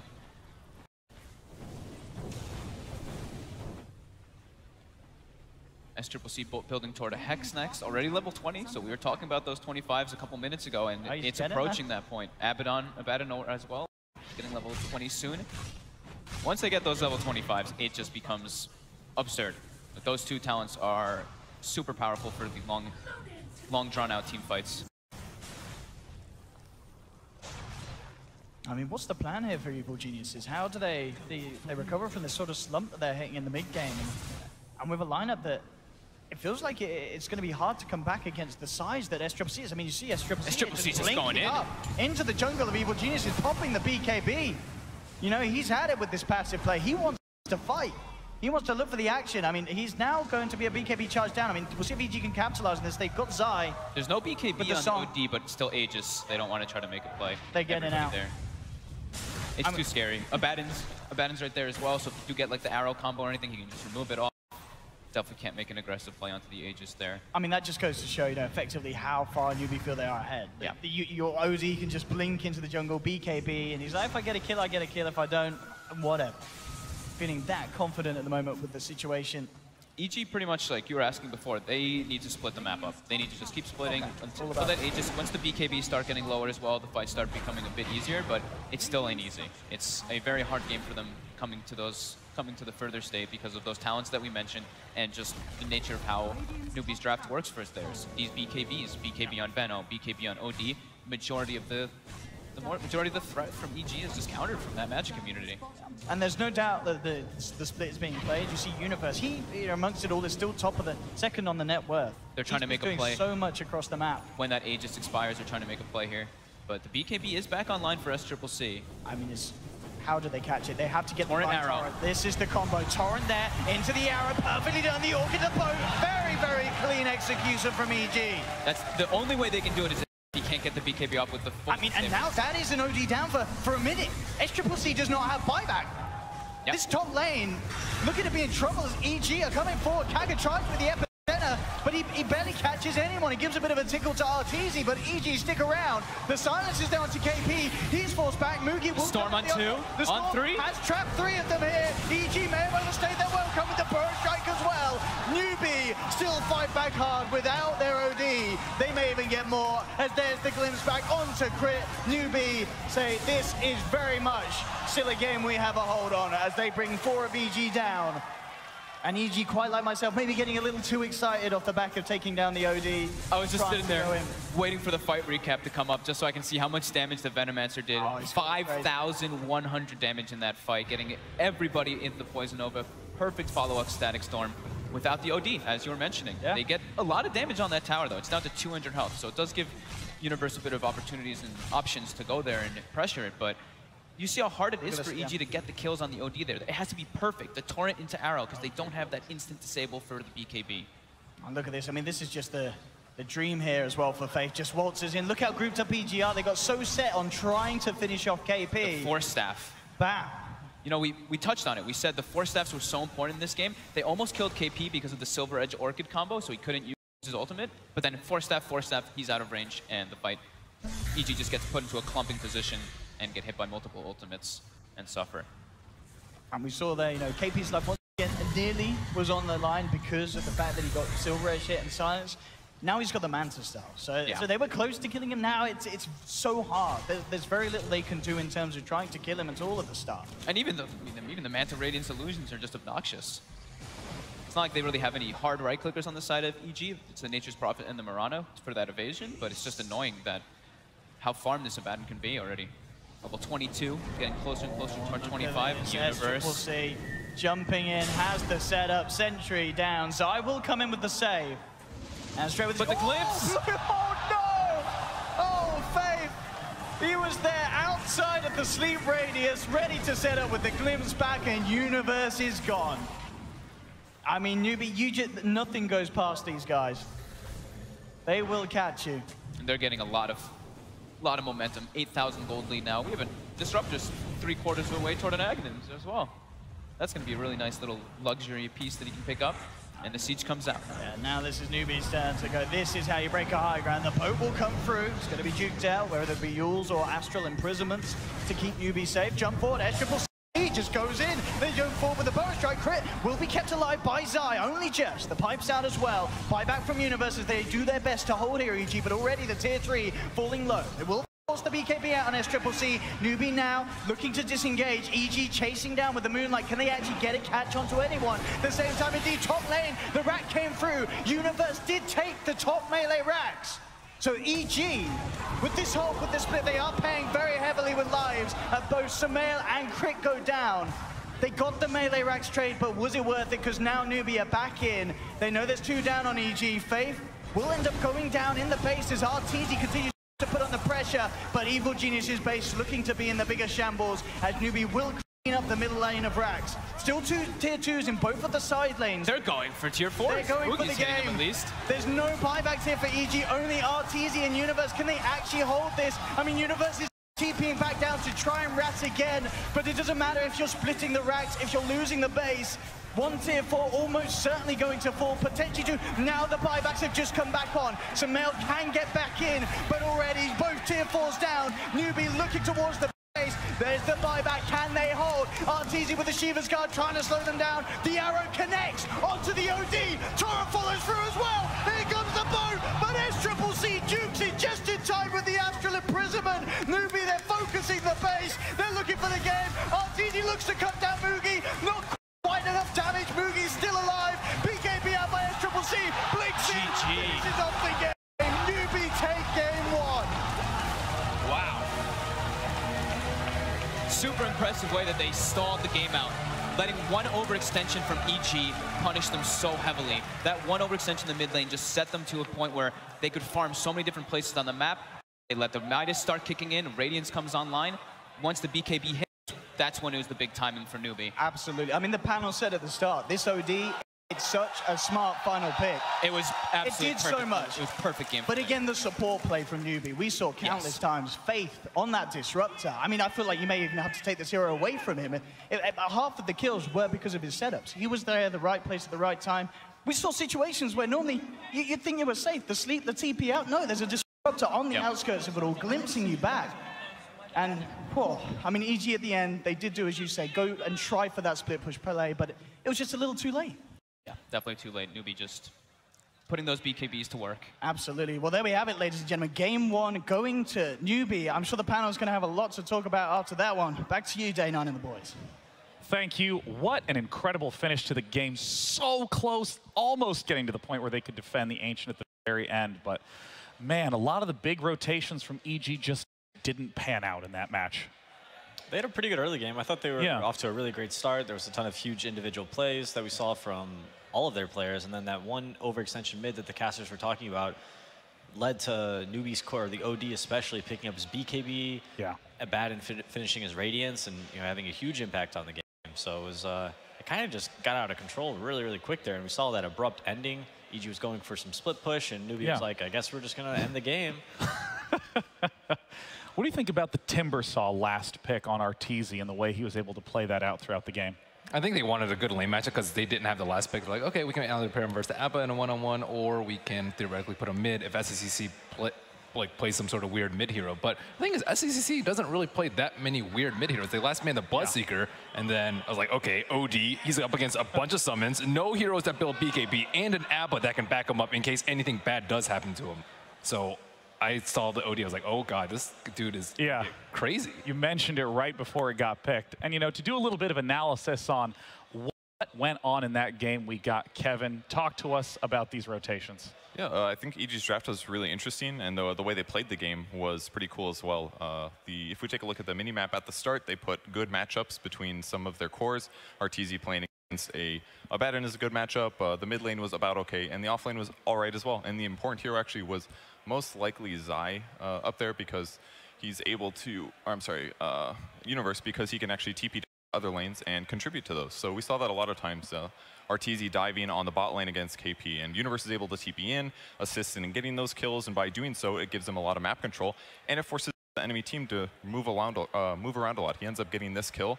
Another example of this happening wasn't just Universe, it was Arteezy staying in his lane, forcing enemy heroes to come over. As you can see, newbie heroes coming from the top lane to chase him, and this is when he got that really cool Timber Chain escape after Glimpse, and it means that these guys moved all the way over here and accomplished nothing. So EG's draft was, on paper, working really well. They did the same thing over on the top lane as well. And if you take a look at the mini-map, actually, those two little heroes, they're still down there, actually. They're just now thinking about moving over to engage the rest of the game. So all over the map, EG was constantly pushing in every single lane. And as a result, it gave them a lot of advantage, but they just couldn't quite get enough kills. They got too far behind, and that ended the game at an early time. I gotta say, it was really surprising to watch because, I mean, at one point, I think they were 9-3, 10-3 even, just getting kill after kill after kill, and we got to see that trademark EG knocking down towers so fast. I mean, Ake, where do you think they started to slip? I think it was the fight that Peter was talking about, the mid-fight. They actually started the fight with Naga Sleep when they already used the arrow, so they couldn't use the Naga Sleep setup for that, and they didn't really have to take the fight either. They just went in because, I don't know why. But feeling good, man. Yeah, but even though that, they managed to get a really good kill on the OD on the top lane, like perfect torrent into arrow and kill him before he had the possibility to use BKB or any other spell. Yeah, I think abrupt is almost my reaction as well to the sudden end of the game, especially with Universe picking down the top lane. Timbersaw was there, nearly getting the kill on the Disruptor, and that is an incredibly thin margin for newbie to just identify that we can quickly kill. Now, to talk a little bit about newbie, we have Machine here over on Jack's Corner. Gentlemen, talk to me about newbie. Jack's Corner. I was just thinking, what can we call this? This is an absolute pleasure. Of course, Jack, loved by all, myself included. Thank you very much, Day9. Yeah, so this is a great opportunity to hopefully fill you guys in the lesser-known intricacies of the Chinese scene. And we're going to be here for every Chinese team who have kind of taken over TI7. China versus the world in the upper bracket, cheeky bit in the lower as well. This is going to be fun. I get to pick your brain a little bit about this, Jack. And I know, I mean, you can tell me what they had for breakfast, right? Almost. I'm not that close to them. Close enough. Yeah. The eggs? Is it eggs? Is it veg? What, I mean, what are they rocking? Actually, a lot of them like American breakfast. I've noticed that from the last I told you he could analyze breakfast. He could do everything. And maybe you can tell me where I get on a suit like that as well. You'd have to be on the Chinese panel for that. Okay, no, I'm not quite there yet. Barely there on the English. Let's talk about this, though, and let's talk a little bit more about how China have done this. How have they taken TI7 by storm? They're in every single game in the upper bracket. We know people were talking 13-0 LFY, kind of knocking us out of left field. Where does this come to be? How does this materialize? Well, it seems that for the most part, no matter how Chinese teams do through the rest of the year, when they show up at TI, they're ready. And, well, if you think about it, TI, it's the international. It's a chance to represent your country. Yeah. For most people, it's a very proud occasion. And for the Chinese, there are 22 nationals this year, Chinese nationals. And for the most part, these guys, they grew up going to school, like, wearing their neckerchiefs to school every day, lining up in the courtyard to sing the national anthem, just learning about their favorite, like, national heroes when they grew up in school. So there's a lot of pride there, as there is for everybody. But in this case, it's mostly Chinese teams as well. So you have this situation where, let's put it this way, TI is the Everest of esports. And if you're going to climb Everest, it's an individual achievement, it's a team achievement, and it's sure as heck nice if you can plant your country's flag there too. So a lot of pride for everybody, and they get a chance to represent.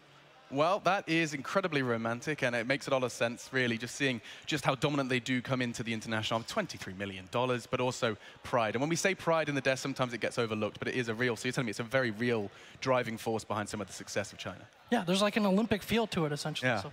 Okay, interesting. I mean, someone who is no stranger to national pride on Newbie. In fact, after they picked up their first win, a real influential performance from him as well is now SCC. And I mean, admittedly, his name is a horrible one for casters, and it does sound like a, I don't know, an overly agreeable Spanish snake, SCCC, but that's an awful joke. That's why I'm here on this panel. Let's talk about it, though. I mean, national pride, he's taken it a step further. Yeah, so some fans know that he's served in the military. What that meant specifically was that he was in the military police, and in China, the firefighters are usually military police. They're part of the military. So for him, he was part of basically the disaster corps. So if something goes wrong, if there's fire, if he has to rescue someone, like he would be on the front lines. That corps would be on the front lines, risking their lives basically to help other people out. So you know, a year or two after that, he rose to the top of the Chinese ladder in Dota, and now he's representing his country, putting his life on the line for his country in a different way here at TI. Outstanding. Well, we're learning a whole lot more. We'll be back in here in Jack's corner, but for now, we are going to jack off and head over to Sean. And this is where you get to see that I am the master of segue. Also, we will be continuing our exploration of the incredible teams here at TI, and those who are not as well. An incredible piece coming up to talk a little bit about Wings Gaming. 就是 TI6的时候，我们队伍就大家看来是很多变，然后不管什么英雄都能玩。其实这也是一个长期累积的过程。进入 Wings 之前，我和我之前2个队友还一起效力过一个叫 SPG 的俱乐部。在 TI5预选赛之后，我们4个和1队的当时在1队的跳刀一起组成了现在的 Wings。 Shadow， 他是平时话也不是很多，然后比较闷。2号位跳刀，年纪最大，然后做什么事都比较稳重，看的不管什么事看的也都比较淡，看得比较清楚。3号位 Face 边，我刚打职业就接触的队友，一开始接触他的时候他才16岁，就当时看着跟个小孩似的。 进步到现在，堪称是国内数1数2的3号位。然后二兵 SS 是比较活跃的一个人，无论是游戏里还是游戏外，都是话比较多，然后挑起很多能够活跃团队气氛的一个人。5号位的 Y 是我们队伍中年龄最小的一个选手，但是他却是我们的 BP 手队长。他是年龄很小，但是心智非常成熟。确实，马尼拉 ESL 的冠军是我们赢得的第1个国际性的比赛的冠军。然后，对我们这个团队的给了一个大家互相信任的一个基础吧。Welcome on stage, Wings Gaming。当时是因为之前刚赢了一个冠军，可能就是大家有一些松懈。Boom! They come in, they take down Wings immediately. 很能接受，但是经过那一次的失利，我们总结了很多自己自身一直没有着重暴露问题，然后通过那一次轮游，我们认为我们整体的心态上面又更上了一层台阶。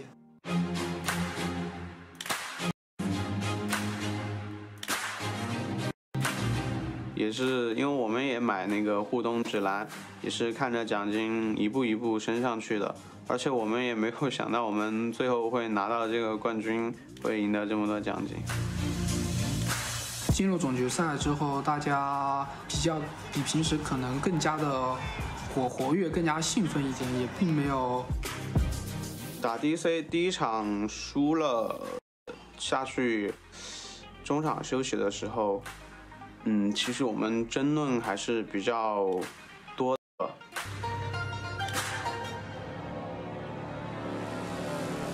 是当最后一把，就是第4把，我们阵容选完之后，必须选完之后，我看着那个阵容，我当时才强烈的感觉，我们这把可能赢了。然后我就在那个选手棚里面听到外面大家都在欢呼吧，然后我其实自己也心态也还比较好，就也没有特别激动。在我们最后一把，我们 Shadow 使用敌法的时候，用狂战分身带我们打赢了一波团的时候，我觉得我们那一把我们真的赢下这场，是我们真的拿到这个不朽盾了。The Aegis of the Immortal, it belongs to Wings! Ladies and gentlemen, the champions of the International Wings Gaming! 就是这个游戏想要赢比赛、得冠军，也是要经过时间的磨练吧，才能拿到好成绩吧。有时候我会觉得它是对我过去的一种偿还，然后有时候我又会觉得它是对我未来的一种透支。Dota 给我带来了友情，给我带来了开心，所以我希望每个 Dota 玩家都可以像我一样，更加的珍惜这一份开心，这一份友情吧。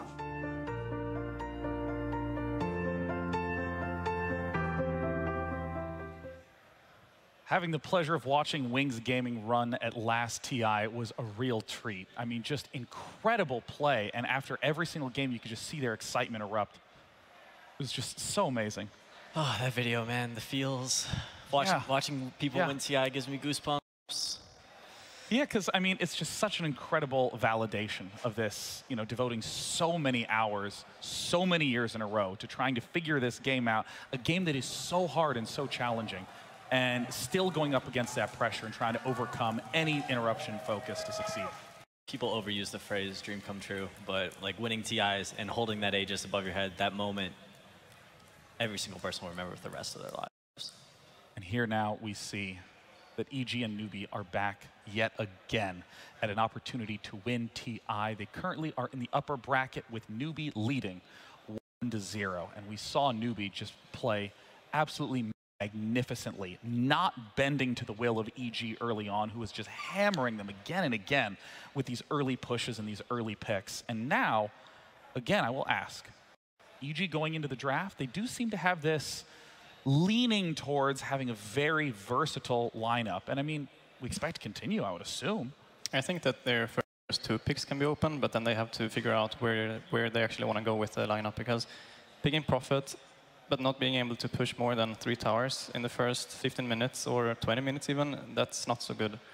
And yeah, they finished up with some heroes that didn't really fit with the lineup. I thought the OD pick for Newbie was like the game-winning pick. It was like the perfect hero for that situation, but EG, they were really lacking on anything to deal with the other team when they got a BKB. Like, that was the issue, right? Like, OD got BKB and the game was, you know, had free reign for 10 seconds. You know, Merlini, I remember right before that final pick, you were suggesting that maybe OD might be a good possibility here. What was it about OD that stood out to you as such an exceptional choice? Talked about earlier, they had summons. He's great against summons and illusions. And then he's not so great against push, but I didn't really think they had a good way to break high ground. And secondly, he had an Abaddon protecting him, which is great. And then thirdly, you have the double save, right? It's versus the Kunkka X combo and then versus the arrow too. So you have like multiple fail saves and no BKB carriers. Also, no one built evasion. I think OD fell off a lot when people built Solar and Albert all the time. OD has a miserable time for any sort of evasion, but they didn't have any. I think another big characteristic of that last game is that we didn't really see Sumail go crazy as he has in a lot of games. He seemed to be dying very early in a lot of these fights, sometimes even dying before being able to pull off a Moonlight Shadow. Disruptor is one of the better heroes against Mirana. Really easy to catch him. We saw a couple, like at least in that first gank, Sumail didn't even try leaping. He just like turn around and arrow to creep. He's like, at least I'm going to get another CS before I die. Yeah, I saw that. No, that's what we're talking about when we're a greedy player at every single point. Because for me, I'm still right-clicking. My heart's pounding. Maybe there's a chance. It's not a chance, man. But at least he gets 25 gold out of it. He knows the scenario, and he wants to max min and get that last CS and spam by all his items. You know, I heard that Sumail was one of the best testers of Valve Dota patches because he is so hyper-focused on exactly how every single hero feels that he'd say things like, oh, God, you know, like he got level 3 one last hit earlier than he should have. And it turns out there was a bug that was occasionally giving 25% experience on denies to the enemy hero, so. That's how they figure it out. Yeah. Well, he's a pretty dominant mid laner, so he's the one to push it, I suppose. You know, he doesn't stream very much. What is he like in terms of his practice? Practice? Yeah. He probably plays the least pubs out of anybody on that team, but he's a fierce competitor. He really does get emotional over wins and losses, and he wants to win more than anybody, and that's his competitive edge. Is it a lot of grinding in private matches or in just, practice one-on-ones? He does. Him and Universe do some one-on-ones to warm up, and I don't know. I think he is just very talented, an incredible hard worker, of course, but very, very talented at such a young age, and he just kind of gets it. And it's just very different how people can prepare for games and how they actually get better at the game. Like some really like to play a lot, and that really helps them. But like for me, when I was at my top, I barely played pubs at all. I only played pubs when I wanted to practice a new hero. You talked about watching replays of your favorite players or the players that you thought were the best, and trying to learn and emulate some of the things that they did. And replays of opponents to see how they play, and just use that instead of playing myself. If you turned it into a pie chart of you preparing for an event, how does replays versus pub matches versus private matches and scrims? I mean, overall throughout the year, most people play the most, but maybe a couple of days before a tournament, it's better to watch replays and prepare in that way. Oh, really? So the closer you are to the event, the more that you're actually wanting to be because thoughtful. People are constantly changing and adapting to what's happening in the meta and in the ecosystem around them. So it's really hard to almost predict or guess what a team is going to do before you actually get to the tournament. Well, the great news is Game 2 is about to begin between EG and Newbie, with EG currently down 0-1. Will Newbie be able to close it out with another incredible performance, or will EG tie it up? Evil Geniuses versus Newbie. Game 2. As always, I love when there are two excellent mid laners being matched up against one another. Incredibly excited to see SCCC's pick going into this. It's a pretty even matchup last game in between Mirana and OD. I think Sumail actually did come out on top. And then a couple of key ganks from Newbie onto Sumail brought SCC back ahead. So overall, I think Evil Geniuses just had a way weaker team fight. Their main team fight was Naga, Siren, Sleep, and an Arrow, which is, I would say, pretty weak versus the double safe that they had. And you mentioned that they probably could build a pipe or something like that, but even so, I think the damage was just not there compared to Venomancer and OD. Sure, that Abaddon pick was really, really great. It's a hero we haven't seen a ton of, but up against an early Mirana, it makes a lot of sense. Interesting first two pickups from Newbie. Earth Spirit straight into Shadow Shaman. Seen some Earth Spirit and some Shadow Shaman at the tournament. Yeah, we haven't seen too much. That Lycan, that's a hero. There we go. That hero is great against Shadow Shaman. And a comfort pick for RTC and EG overall. Absolutely. You build Necro on Lycan, and you don't have to worry about the Shadow Shaman disables at all. If you try and shackle Lycan, his summons are just going to kill you. Once again, we see the exact same bans that have been popular throughout the entire tournament. Well, picks and bans. Puck, Earthshaker, Lich, and Nyx out of the pool. Newbie starting off their draft with some team fights from Earth Spirit and some tower push from the Shadow Shaman. It's a nice combination to put together a team fight and push. EG is going to need to either pick some team fight or potentially some more split push to spread out Newbie. Feels a little painful having Nature's Prophet get dumped off that early. There's been a lot of Lycan Nature's Prophet games that Evil Geniuses have pulled some really successful pushes off with. Yeah, like I was just saying, they got to be really careful for that split push. So Furion, one of the best split pushes in the game, is a great ban for Newbie here in the second phase. Oh, Enchantress, oh come on, that hero's awesome, man. Don't do that to me, Newbie. And that is the thing that is, when you go into the main event from the group stage, you can see that Newbie are actually banning heroes that EG used to play a lot. They used Enchantress, Prophet, Shaker, and Puck, and they're banning all of those heroes now. This is like the group stage of EG Incarnate right here on the left. And that's why having that day off and being able to go through and look at all of EG's drafts, watch some of their replays, maybe even practice against a team and pretend they're EG. Yeah. I mean, this is actually going to be really interesting to see the remainder. I mean, I feel like the bans are almost more interesting than the picks at this point. especially given that they are some of the most commonly picked heroes that we've seen consistently show up. This is the most beautiful part of Dota. People just don't understand. Peter, I will never doubt you ever again. I now believe you fundamentally whenever you speak. Yes. So last series, we didn't actually see Sven banned out versus Lycan, which I'm very surprised to see. And Evil Genius has banned it out. I guess Newbie probably picking a lot more than the players in the last series, but it's one of the best counters versus Lycan. Either build, like the Mask Madness Armlet build, or the Necro build gets slaughtered by Sven. He has the mass armor. Not Lycan and all of his summons will be stunned by the AoE stun of Sven, and then he just cleaves everything down. And Sven's oftentimes build BKB, so if there's a Necro there, he can just pop that Necro real quick and not take any damage. And Lycan's all physical. And Warcry, he just runs around and does nothing, generally. Pick 3 for Newbie, Queen of Pain. There we go. You know, every mid player I've ever heard talk about this hero just loves Queen of Pain. Just feels really nice. Every mid player plays Queen. It's like a flashy hero, and oftentimes mid players they're pretty flashy, right? Yeah. High performers. Who's the most modest and mild mid laner of all? Super. Super. From LFY. Easily. He plays DK Viper. It's just like yes, man, that's what I'm talking about. He flies into That's a your rage. guy, man. He plays to win. He plays to win. Let me tell you something. When I learned that there was a hero that had a button and was mid, I was all in on the Viper, man. He is the best. You're a big fan of Spirit Breaker too, right? Oh, yeah. Yeah, in fact, for any new players who are interested in getting into Dota, strongly recommend Viper, strongly recommend Spirit Breaker. Oh, the best. All of my friends who are not so good at Dota, their best heroes are always Spirit Breaker. Yeah, no, it's like my best hero, like by a significant margin. I am mediocre. So Quap's pretty great here. No Nyx in the pool, no Puck in the pool. Naturally going to be a pretty good mid laner here. Disruptor, this hero's popular. It's a very good pick against Queen and Shadow Shaman and Earth Spirit. Like all of these heroes except Rasta have good escapes. So the Glimpse is going to be very good to be able to catch the Cop or Earth Spirit. Yeah. We saw just the mass silence from Disruptor in pretty much every single match today. Have probably the hugest swings in every single game have been a direct result of Disruptor. A great static field can turn the fight for sure. So EG has a very good tower push lineup with the Lycan, as well as good team fight with Sacking and Disruptor. So they're probably going to be able to force towers early. Bristleback, the 4th pick for Newbie, extremely durable, very annoying and hard to kill. This hero's presented a lot of problems. We saw this in our first series between Liquid and IG. The Bristleback laning up against the Lycan, burning on the Lycan, had a pretty rough time. We'll see how EG and Arteezy managed to find him some early game farm.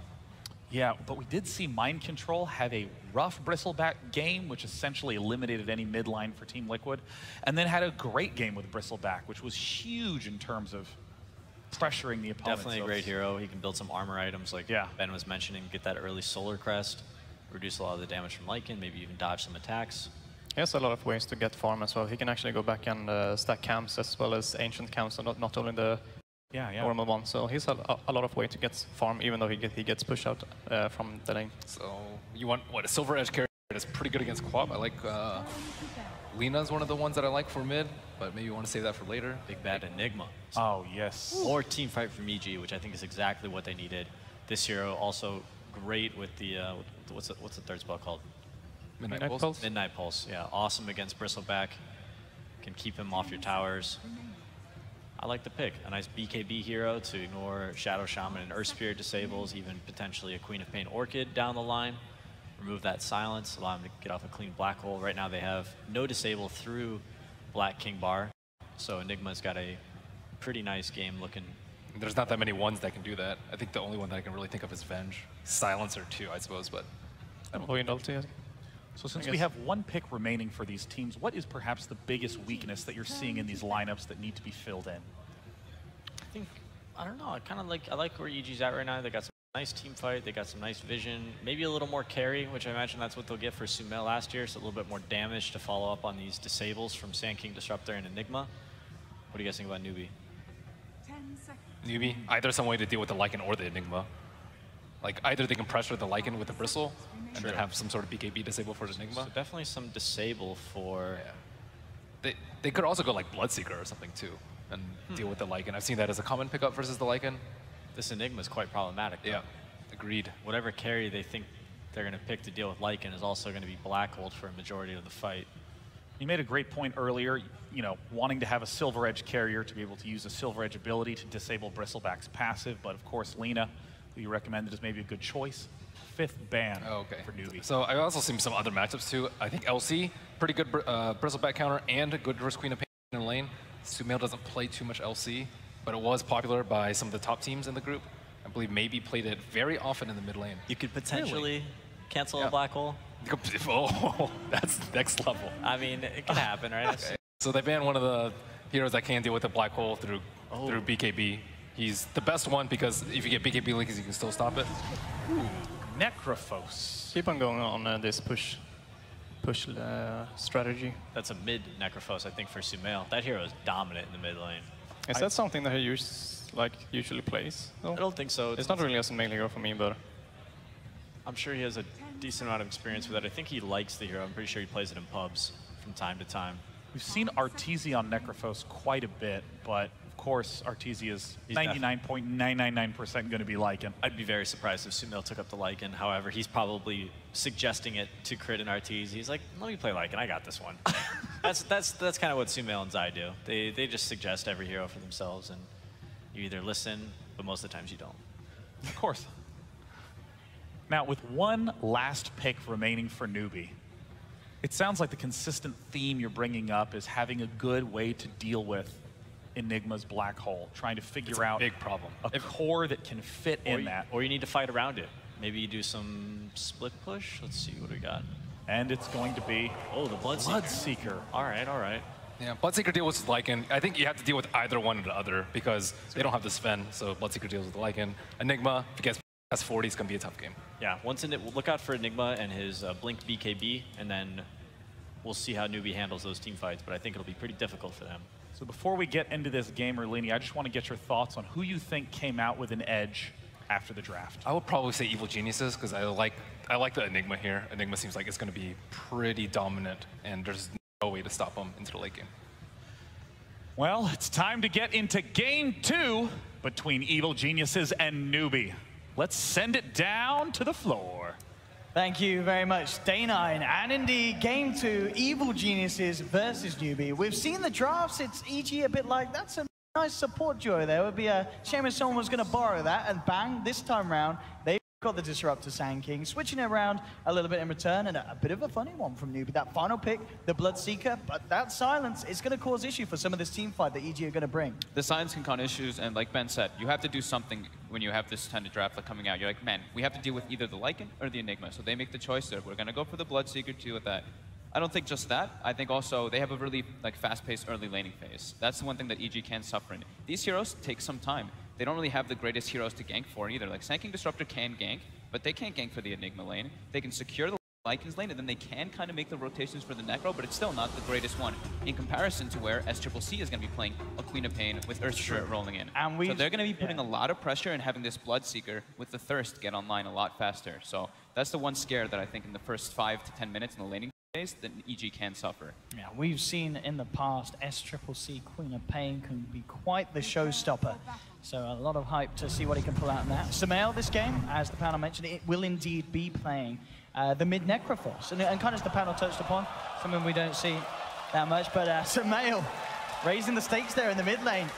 Giving the good luck to SCCC. SCCC will get it right back there with a thumbs up as well. I like it. Oh, this is great. Just dropping the mail as well. I love that. I mean, this is the great thing about the mid lane. We saw it last game. It was a little unfair. SCCC kind of brought his friends across. We got smiles coming out from Faith. Everyone's in good manners right now. But at the end of the day, it's such an important game. You know, for Evil Geniuses, if they end up dropping down to the lower bracket, it's obviously something that we've seen them do a lot in the past, and maybe it's saving straps for the lower bracket. But I'm sure they're going to want to bring this one to a game 3. Yeah. And the panel, they seemed a lot more comfortable with the lineup that they had in comparison to EG's lineup in game 1. Yeah, I think like Ben in the panel did say, the EG's lineup, if they get to that BKB Enigma point, it's where it's super difficult. There's no way to cancel it. There is no way for Newbie to really deal with it in that direct way. They can deal with it in other ways of just forcing fights around it and try to take engagements like that, like pickoffs and whatnot. And I think that it's going to be important to watch the supports on the side of Newbie, because I think what they're going to just be doing is putting as much pressure on the other 2 lanes, so this Bloodseeker can just use his Thirst and Blood Rage to kind of 1v1 versus that Enigma. And we do see mid lane, Kaka actually places a very sneaky ward behind the tower with his smoke movement. So he's looking for a courier. Look at this though. Something EG are playing a step ahead. They're taking it around the long way. And I think that this is going to work out. Kaka unlikely to come and check around elsewhere. Will be caught under the vision now. EG were prepared for that there. Maybe on the way back? That depends. Yeah, how careful they're going to be here. It looks like they're not going to be careful enough indeed. They were careful on the way out. They weren't careful on the way back. As Kaka grabs the courier. So that's one way to get a good start off for your Queen of Pain and your Bloodseeker. They're already going to have pretty decent matchups, but with that surge of gold, it's now a Queen of Pain Shadow Shaman with high base damage versus the Sand King Necro. And the Bloodseeker, like we said, in that 1v1. So putting that, it's pretty much a tri-lane mid from Noob to put the pressure onto the Necrophos. Because Necro's a hero that it can be very strong in that mid lane, but if you start getting like just pressured down by this Ether Shock and the Shadow Strike starts taking up, a roll hits you, you're going to be at low HP and you can just drop from that. There we go, going in onto Zai there. Zai, that's the Burrow Strike back in return. Him and Kaka just trading hits. But yeah, for sure. And we saw as well last game how Sumail was pretty irrelevant for the last part of it because of the heavy pressure that Newbie put him on at the start. So yeah, indeed looking to go for a repeat performance in that state.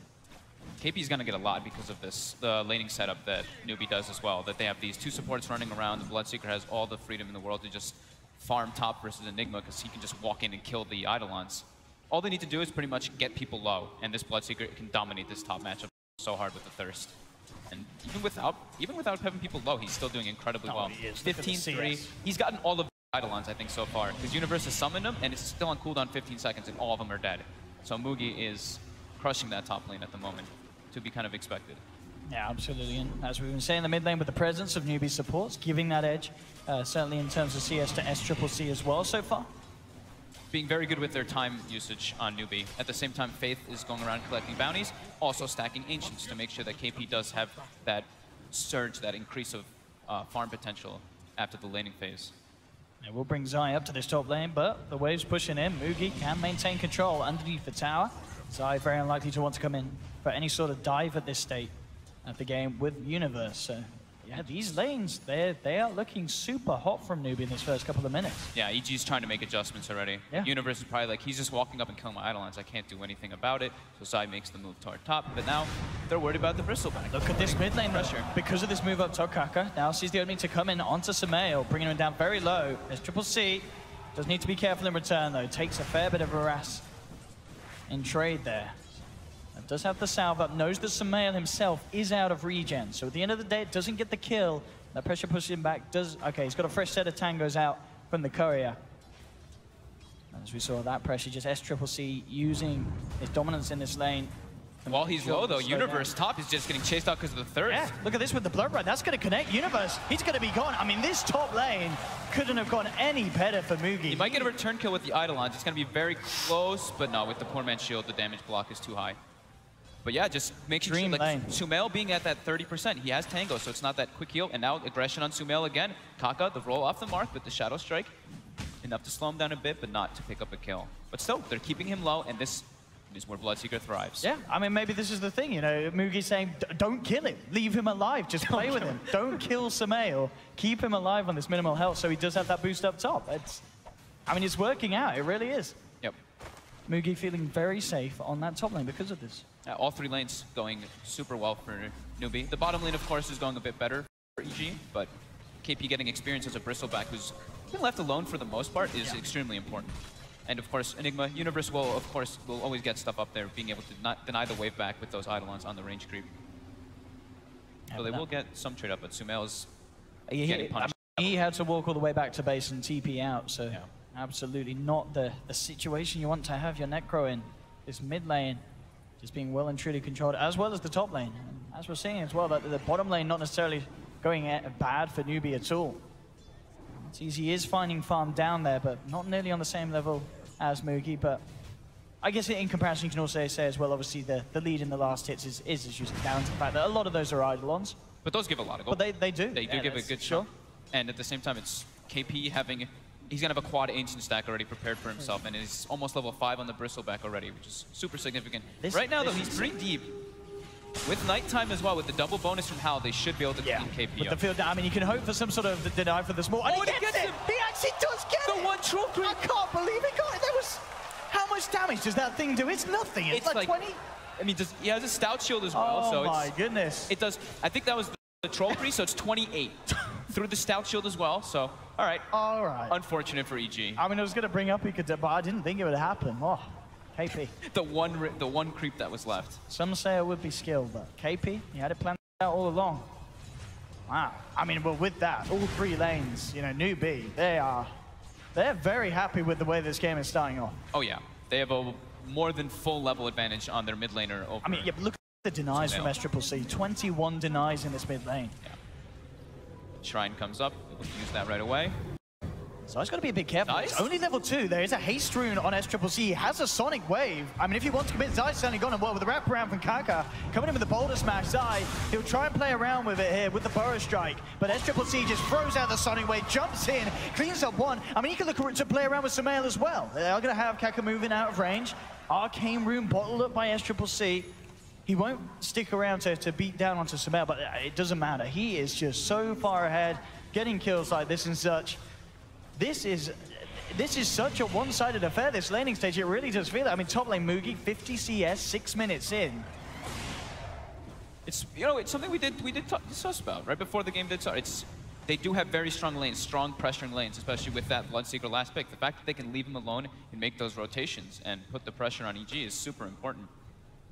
Punishing that early kind of weakness that EG has in their lanes. It's Lycan can be strong if he has the proper support duo, but if you only have it as one support down there, that's where the offlaner is actually able to get stuff. So they force Zai to kind of be moving around all this time, and it just makes KP farm a lot in that offlane. 25 last hits already on an offlane bristleback, very significant. And the stacks continue. I mean, what's the plan here for EG? We've seen already newbie supports getting very active, at least the Spirit as such in the mid lane, but yet to really have the plays coming out from Crit and Zai on this tanking disruptor combo. I mean, when does something kind of click into place that allows them to enable action in one of these lanes? Their 2 supports need levels, that's the big thing. So they have to play pretty much, in my opinion, reactively. They have to hope that SCCC kind of like overextends, and then they can have one of the supports set up and the other one TP in. So probably have Zai playing more around the mid lane, or maybe play with the Black Hole since it's online now. And since the Black Hole is up, they're going to go for Mugi instead with this triple rotation. Mugi seems to know something's up, though. There is an Earth Spirit in the neighborhood as well. He's straight out. He is straight out indeed.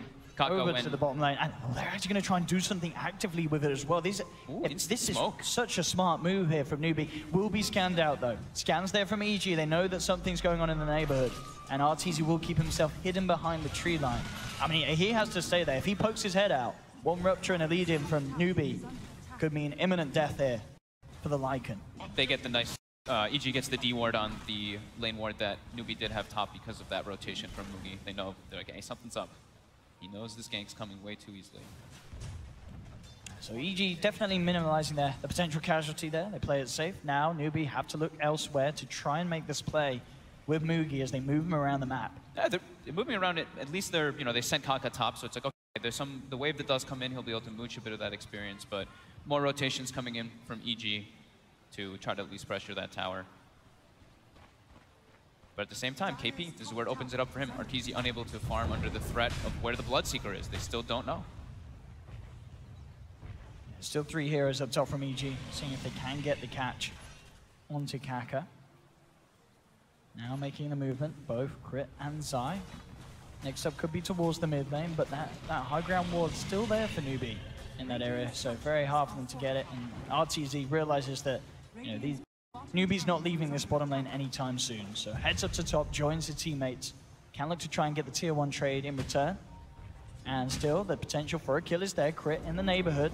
Trying to see if they can get the glimpse. Now with the lead forward, they have the vision with the Thunder Strike. Kaka, don't know if he can get himself out of this. He can certainly play with him with the Boulder Smash. He tries for the roll away, but there's the glimpse. Gets brought back into the clutches of Artur and Universe.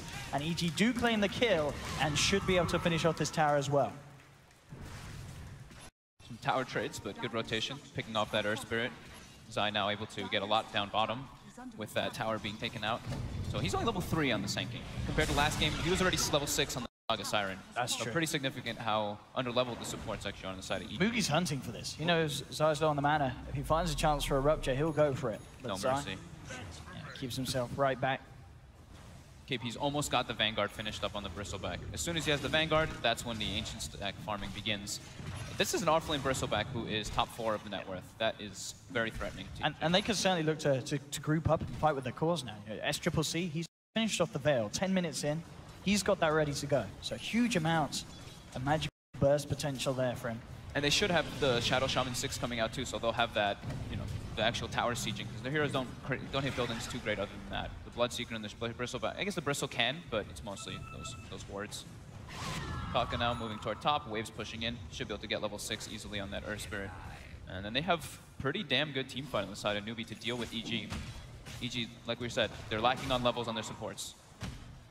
They're also done now for Sameos, despite the definite tough time in the mid lane. He's not, I mean, he's still 1k net worth behind the quad, but has got that major first item. So as well, can look to start to make things happen. At the same time, Universe, he's picked up the Midas. He's good to go. He's at their 4th in the net worth, definitely. Not suffering too much, despite the fact that Mugi had such a good time in that top lane. And Universe definitely, at least going for the performances we've seen on this main stage in this series, I feel like the most solid performer out of game 1. You know, Universe, he kept his cool. That Nature's Prophet, the plays, the split push, kind of one of the reasons that game went on as long as it did. So yeah, you can definitely look towards Universe to pull out something special here. EG recognizes this, you know, they know the strength of their lineup. Right, the lanes, sure, lanes didn't go the way that they probably wanted them to, but there still is that threat. Once they get their cores online, once that BKB eventually comes out for the Enigma, it's the biggest point. But till then, they have to kind of just play it back, make sure they get their levels, much needed levels on the Sanking and the Disruptor. Once Disruptor has 6, they can maybe make some aggressive plays onto this Queen of Pain with the Static Storm and the Reaper Scythe on top. But till then, they have very little kill threshold. And now Newbie, they're actually making the first go. Yeah, they've got the so smoke scary. online. Newbie have so much potential here as this 4-man. They've got Magnetized ready. Zai. Shadow Shaman's almost 6. He actually breaks the smoke. He comes in. Zai. And with that, they have no idea where Zai actually is at the moment. No wards themselves in EG's jungle, so Zai will get out as well. So it looks like EG, with that Sand King movement, have avoided the potential that Newbie's smoke had there, which was an incredible amount. Immediately, KP splits himself back up towards the top. Masti's coming in mid. If they can get the catch here, which indeed Crit can, brings back Mugi now. The whole team of EG ready to Silence go. from Kaka. Good smash back from Kaka to hold back the side of EG, but the Malefice was there onto Mugi, allowing them to chase him down. You see that call there from EG? They see the Bristleback porting top. Yeah, it's straight away. instant. Sumail it's like, we're going on this guy. We need to get the glimpse back and get the kill. So that's a very big kill, killing the highest net worth here on the map. And that's we have yet to see a Rupture be able to be deployed by Mugi. EG is doing a very good job of defending each other. Yes. As we were kind of saying. It's as you said. That's the way that they get back into the game. They have to sit behind each other, hope that Newbie kind of overextends a bit, and then they'll get kills and come back through that one. Zai now level 6. We said the Static Storm is online. Everyone else getting their tools. Once that Blink Enigma comes out, that could be when we see the next smoke come out from the Enigma. Yeah, he's close as well. Universe 1600. Newbie, who are they going to find here? Could just be Crit, and indeed, Silence bursted down immediately. Crit's gone. Tanks the gang. Definitely not the worst loss there for EG. But a kill nonetheless that Newbie are going to keep the pressure on in the mid lane. They're thinking about Roche. With the Shadow Shaman wards. With Blood Rage. Yeah. Throwing Blood Rage on Roche with the goo, it's actually an immense amount of damage and speed for them to bring it down. EG seems to know something's up. There's a ping straight on the pit from Zai. They've got Black Hole. There's no blink yet for the Enigma to get into the fight. Can they get it quick enough? They are mass TPing over, but it's falling so fast. Walls have been sent in. EG know the state. Can Zai make the play in time? Roshan falling low. There's the jump onto Shaman on the sideline. It's falling down. They're dropping the ult. They'll take that one, but they get Roche. Newbie have the Aegis, but the Black Hole from Universe comes in at the pip out for the pit. And EG, they take 3. SCCC may get out as well as Kaka, but EG, they're happy with that. Cleaning up 3, getting Mugi, you know, the big kill on this Bloodseeker, top of the net worth. Absolutely fantastic there. Yeah, Newbie has to pretty much, it's go time for them right now. They know all the ultis were used by EG. They got to pretty much go for those next 2 easy objectives, the top tower and the mid tower. 3-man Static Storm, nice epicenter coming out from the side, and then the Black Hole follow-up from Universe. Absolutely perfect to bring them all down. If only they were a few seconds earlier, it could have been that little bit greater. But at the same time, you know, we talk about how well EG took that fight. sweet little things there. Like as soon as the Roshan was going down, Mugi drops the blood right. Make sure that there's no chance for any sort of black hole or team fight play to happen during the last seconds of that Rosh life. Now it's all about, like we said, playing around those cooldowns. EG does have, they have a good amount of longer cooldowns in comparison to newbies. Oh, Newbie only Crit. I mean, Mugi's like, are you alone? He's kind of questioning it. I mean, Crit's going to go drive the TP out, but the boulder smash is on point. Another freebie there for Newbie. It's just a disruptor kill, though. It's not like this is a kill that leads into an objective. They have to make use of this time very well versus these heavy ultimates that EG has. And that's not really the best one, just as it's the 5 support. They're not getting a tower. And during this time, Black Hole's in 100 seconds, Epicenter's in about 20, and Zai's almost finished up the Blink Dagger now. He's getting there. He's so close. That's the big team fight that EG will have. Newbie has massive team fight with their Veil Earth Spirit combo, but once Sand King has Blink Dagger, then EG actually has a way to start the fight, which Newbie kind of lacks in a way. They have the Earth Spirit, but it's not that, you know, super reliable instant stun like a Sand King or something like that. Let's see if EG have any plans here around this tier 1 in the mid lane. At the moment, Newbie getting away with a lot of damage upon it, and seems to be that EG will opt against holding this one. They'll put the fortification, but KP and SCCC stick around, finish off the tower. Arteezy gets the knife.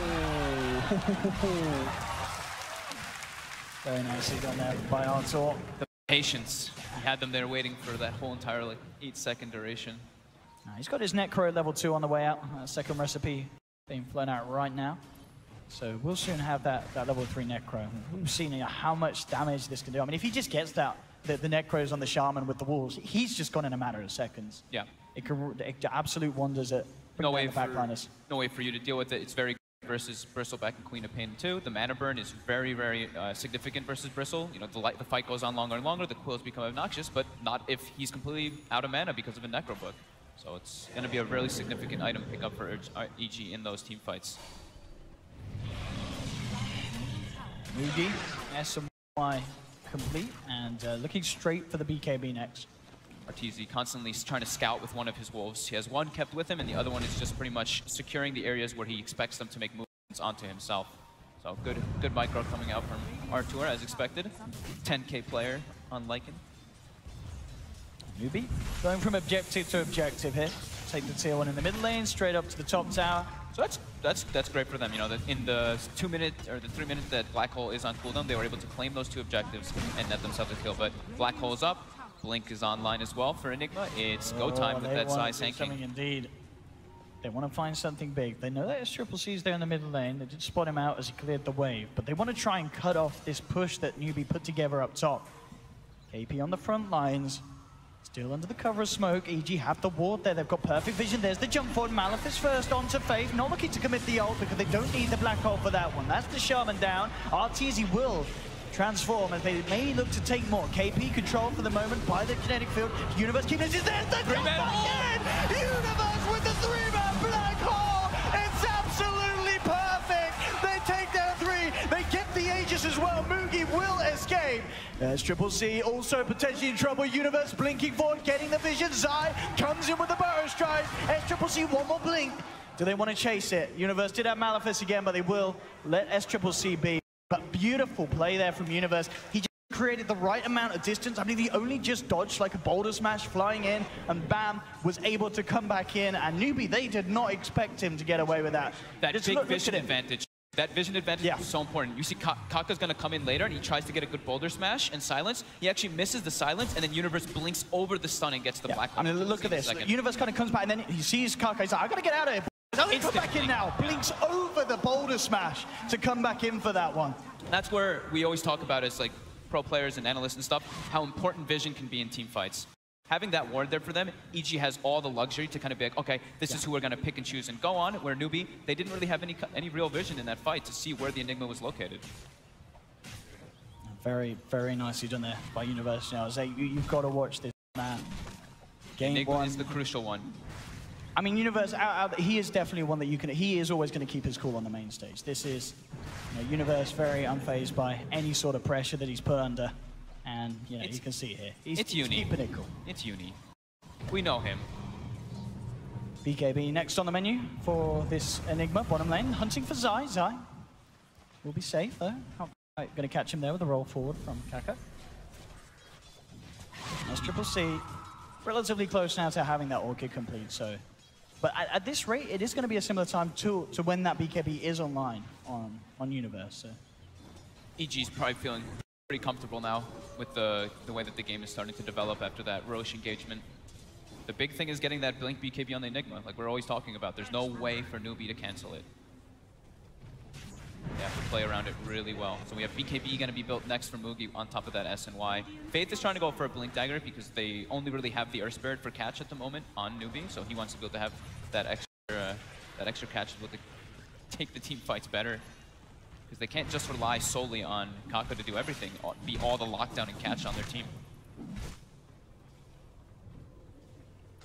Bit of downtime now between the sides. They look towards these crucial item moments. I mean, 20 minutes in, 8-5. This downtime's great for EG. Black Hole is just getting off the cooldown during all this. Crit. Kaka's hunting. Yeah, SCC have found him. Crit again. Life of the support, constantly trying to get this deep vision out, but pretty much every time Newbie's been able to make him pay for it. He got the ward down. He finished his urn before dying. Sure. This is just the job as a 5 support. You die for your team. You die for the cause. It's better than one of your cores dying. And now Black Hole is back online for EG, so they can try to make some plays. And BKB is about 300 gold away. Okay, so there is a bit of a window now where SCC does have the Orchid and no BKB, so depends if they see that on the co-op or if indeed they do try and make something happen before it. But I wouldn't be surprised if EG, they can as just you say, sit back. content waiting, get that BKB at least on Enigma, then look to make another attempt. Arteezy continues to keep those wolves scouting out all over the place. Getting so much information on the map. They do actually want to go. They want to try and fight. So Universe still vulnerable, but we saw how much he did before without having to rely on the BKB. They're going to get a quick, Jump easy in. pick. Yeah, they'll look to just go immediately onto Faith. The Manifest, the Midnight Pulse down. They'll put the Reaper's side, make sure that Shaman's down for 50 seconds. They can get an invasion play here too. Arteezy's very positioned top for the push, so easy tier 2 can be clean, but Kaka is in position. Newbie may want to actually try to contest this. Shadow Shaman's dead for 40 seconds. Kaka with that Yules as well. And another way to play around this non-BKB Enigma at the moment. Bristleback is very farmed right now. Hood and Solar Press very durable versus what EG has to throw off. Universe has to just sit all the way in the back. There's a deep ward though from Newbie, so they see everything for this engagement if they want to take it. But a trade is the choice coming up. And in fact, Universe, he says, I can smell someone in these trees, clears out the tree line with the Midnight Pulse. An absolute jackpot. He hits it, finds Kaka. And Crit's trying to set up for a glimpse play bottom, but Mugi hides in the trees, almost get the glimpse off. Ooh, that was close there. And nearly got the vision with that field. But still indeed taking a tier 2, keeping control of their own. EG now finding the favorable trades across the map. Slowly pulling ahead. This is the first time actually that EG has taken the lead in net worth this game. 23 minutes in. Still very, very early days here for both sides. Diffusal, the next item for Arteezy, and he's very close to having it as well. Talking about being close, Universe pretty much with that BKB done now. Can get that recipe sent out. And then these fights become a lot harder because what do you do at this stage about a BKB Enigma? There's actually nothing, is there, on Newbie? They have to try to split the fights and take them on from different angles. Catch EG pretty much off guard. Arteezy does get silenced up by the Blood Right, but Sumail there with the heals. EG are here ready to turn if Newbie come in too hard. You've got both Zai and Universe in the tree line behind the side of EG, keeping themselves hidden. And Newbie, I think they're aware. They hang around the tier 1 and they don't bite the bait too hard. They hold back. They see the courier just went through both their wards with the actual BKB recipe on it, so they now know that Universe does have that one and may dissuade them from trying to take a head-on-head fight. So Bloodseeker going to be building toward a Radiance next, actually. Switches it up from the BKB that he had in Quick Buy. Yeah, the Radiance, I mean, that's going to be nice for numerous amount of reasons, really, isn't it? Something that they're going to hurt a little bit through the Ghost Shroud, something that just an extra thing that these two heroes, the Enigma and the Sand King, are looking to blink in. They have to now be aware of. Just extra damage, easier ways for him to push out the waves, and he's probably thinking like BKB wouldn't really solve the issue that could happen in the fights where he's just going to get black-holed. And always the missed chance. You've got two cores that aren't going to be building MKB anytime soon. Maybe Arteezy down the line, but still has that Diffusal Blade queued up. Yet to invest, so we could see him change his mind at any time. SCCC as well, just working towards the safer part of his build. BKB next on the menu for the Queen of Pain, but EG playing around their vision, making the smoke rotations. Every single one of their smokes has been to one of the observer wards that they placed aggressively in the enemy jungle. And I think SCCC realizes, he said, look guys, the mid lane, the top lane, it's starting to push in, no one's cleaning it out, everyone's off the map.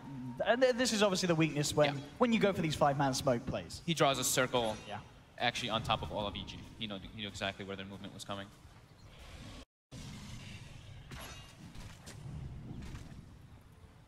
I mean, at this state, what's the plan here? Roshan is back up.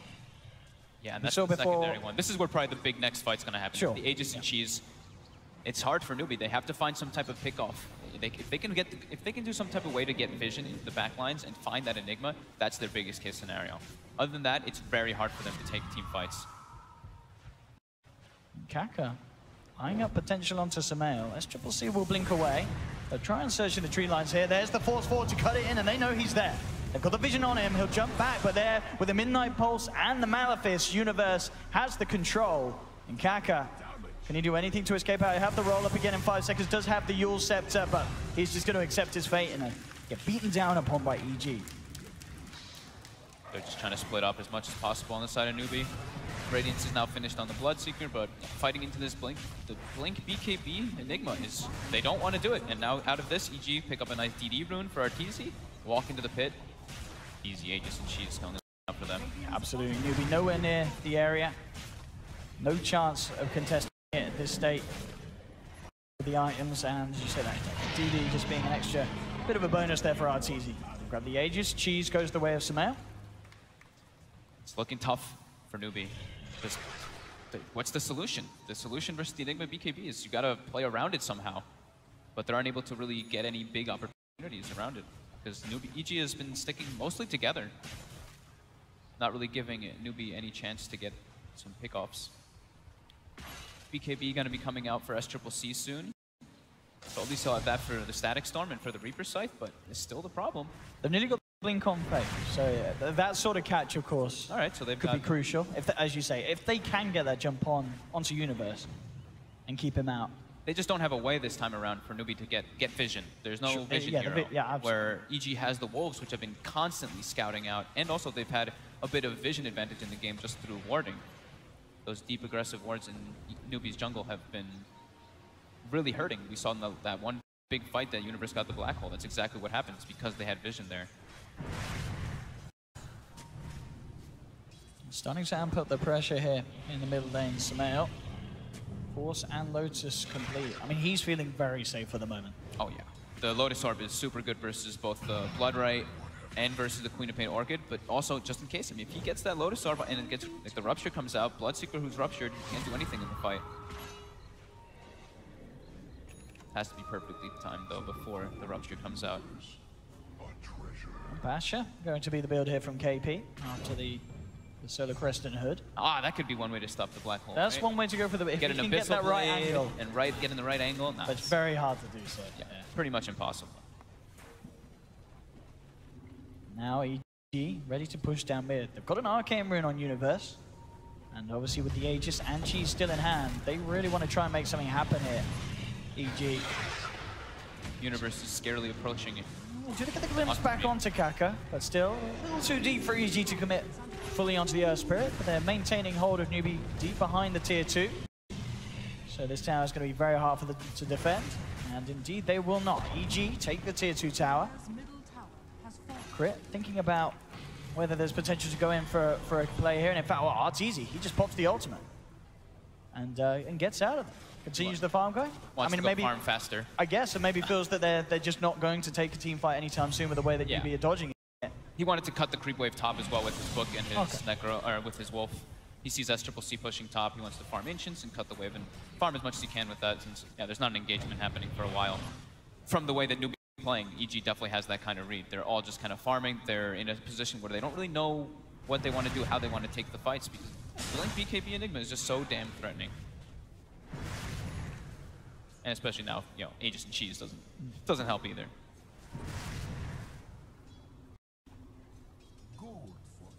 I mean, Universe as well, with the amount of space he's being given. Very, very close to having a full-out ult turret. almost Octarine with the level 18 on top, and he's already got the cooldown reduction talent on top. So when he's got level 18, it gets down to that, like, what, 98 second, I believe it is, or something. Very close to that duration, or 102 seconds. And it really goes to show, again, how sort of passive this game has started to fall into this period. You look at all 6 cores, they're pretty much at the same pace. This is just, you know, 6 top-tier, best in the world players, just having all the space that they want and just hitting creeps, and no one's messing up. Everyone's keeping at the same stage at this point of the game. EG overall slight lead. I would assume that EG probably feels a bit happier with the pace of the game. Like, well, because of their heroes, perfect for them. Yeah, because they have I mean, they have the BKB Enigma. If you get to the point where you have Refresher 2 on top, it's like almost impossible for them to really take fights. And now with Aegis still online, with Assault finished up for RTZ, they can try to take an engagement. Let's see what they can get here. Newbie still just, yeah, they know. They just hide inside their base, have 1 or 2 heroes split pushing. They have no intentions of taking fights versus EG. No.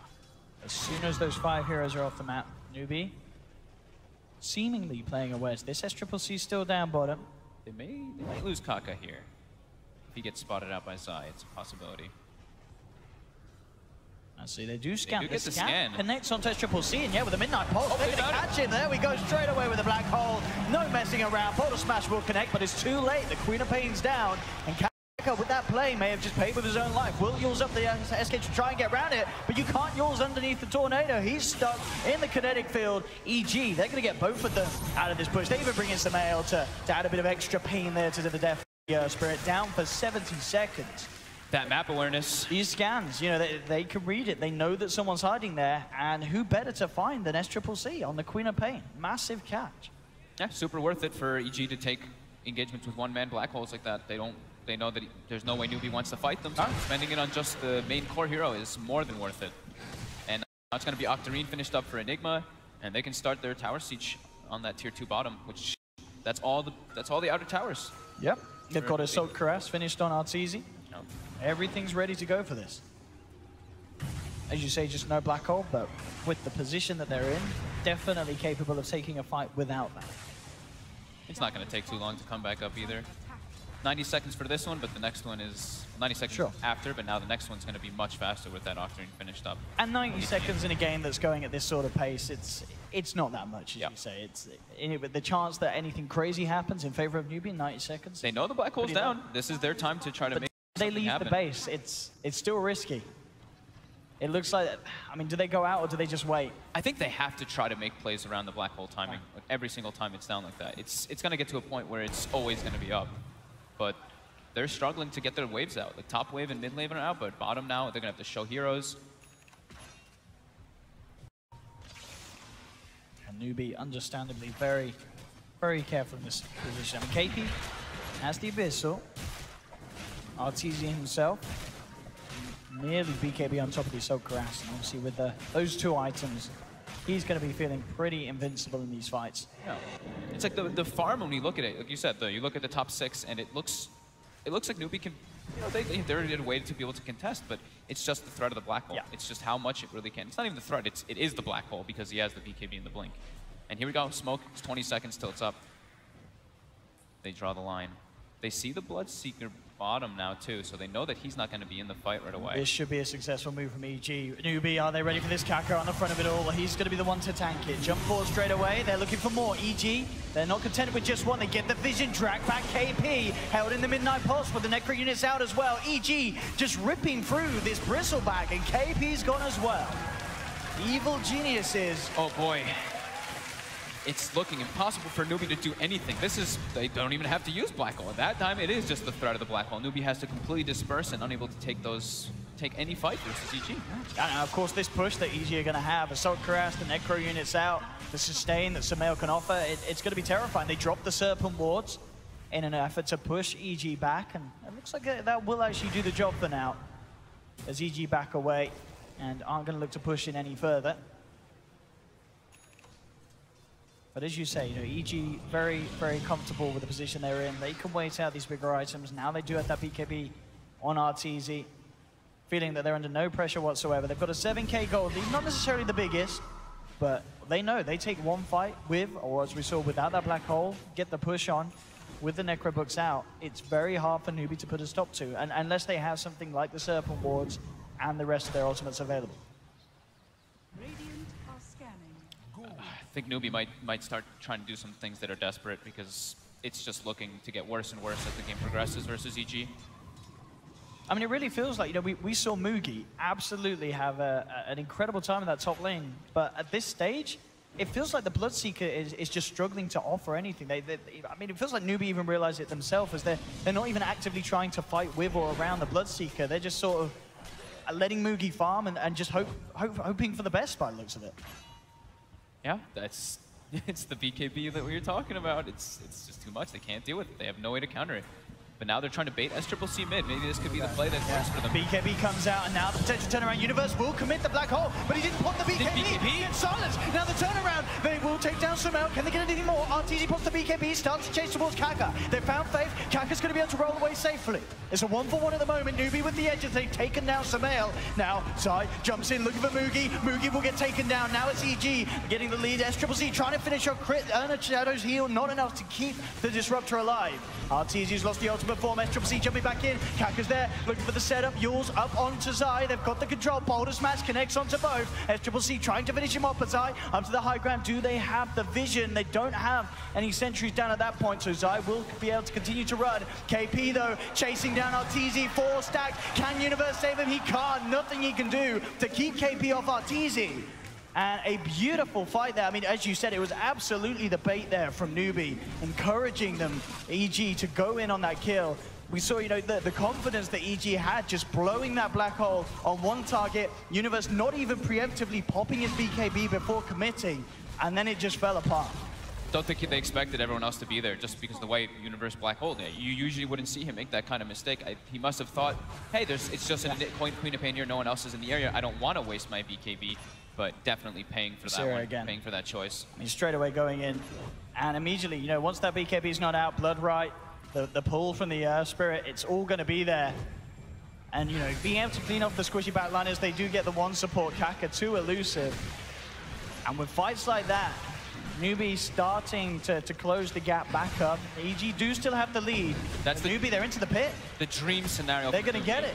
They get that fight happening.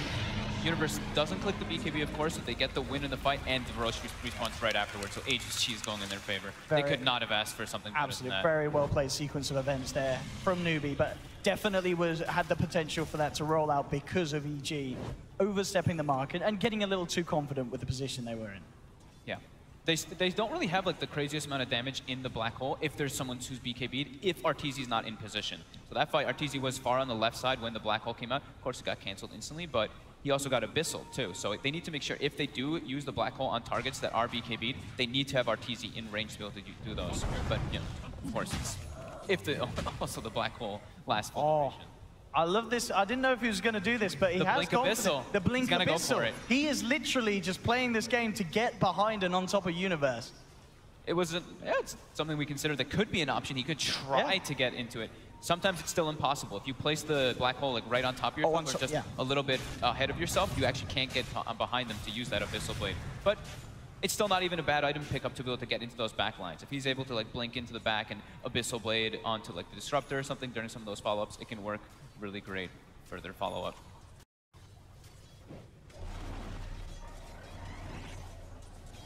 BKB done. The Bloodseeker, you got to watch it as well for the durations of like Universes. What's this down to now? He's only used the couple of the ones, so it's just down to the 9. But once that starts to get low, there are going to be more and more openings for Newbie to fight around that threat. They just, that's a big, I mean, it's a huge swing. It's almost 7,000 gold swings because of getting that Aegis and Cheese in that big fight.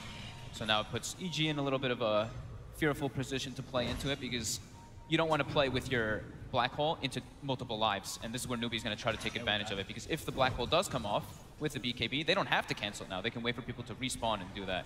Crit, trying to walk up.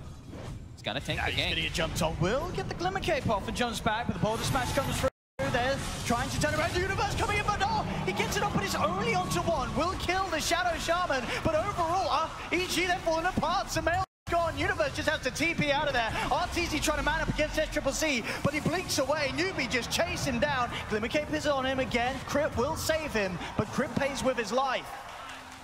And again, Newbie. This is huge for Newbie. Now they can actually go high ground. Yeah, There's no black hole now. The only threat is Epicenter. No buybacks either on the two that are down. Will pop the Aegis there on the side. Zai trying to slow them down with the Burrow Strike. But I don't think Newbie will have any plans of backing up. They're going to stand their ground, pushing onto the tier 3s here. This could be now. They just jump in with the Abyssal. The Boulder Smash comes through onto 2. Newbie, they're doing it here. They've found nearly RTZ as well. No, the G's comes out. RTZ will survive. Buyback forced out though from Zai. Newbie still clean up the melee racks in the middle lane. And Newbie, they played this game very patiently, and ever since that bit of a blunder from EG in the middle lane, Newbie getting the momentum back behind them now with the 2K gold lead themselves, and they're not done. They're moving down to the bottom lane.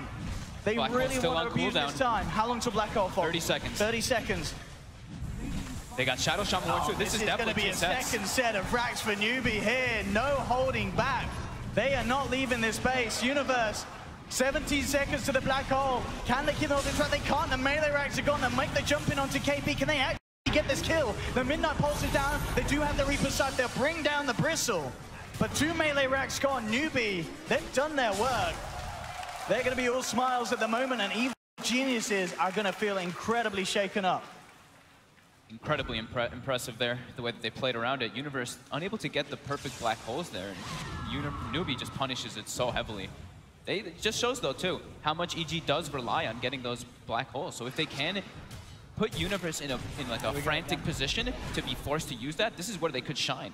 And then he comes in, and even though despite how close Kakra is only getting Faith, it was exactly what you said as well. He does it on top of himself. To make I think sure he saw that the there's no Abyssal. cancel. Yeah, he's making sure that it doesn't get canceled off. But it meant that it wasn't good enough. And Newbie, yeah, look at that. Esther, he loves it. A little bit of a victory He absolutely dance. loves it. That's got to feel good. It absolutely has. In a game as well, 42 minutes again, only 19 to 12. But as we saw, ever since sort of the 10-minute mark, EG the ones to put their foot down. But bam, now Newbie taking down 2 melee racks in a fantastic position. I mean, EG, of course, they still have this incredible push. They take one fight, they get one big black hole. They can do the same that Newbie achieved to them. They can clean up 2 racks in a matter of a minute. But they need to find that fight, and at the moment, Newbie are not letting them get it. EG wants to be the ones making the jump happen now. The last 2 times, it's been Newbie kind of like baiting / positioning EG into responding. Now EG wants to be the ones to be dictating it rather than that responsive, because that's where mistakes happen. When you're forced to just react to people, you're just like in that frantic instinct kind of thing, and you jump, and that's where the mistakes. And RTZ as well with his build, I think he realizes, they've got to just rely on getting one fight and pushing. He's looking to pick up the Desolate. Yeah. Just everything that they can get together to make sure that one fight they win, that's when they close the game up. He's all their physical damage too. Everyone else is magical on the side of EG, so he knows his job. He knows what he needs to be doing in this game.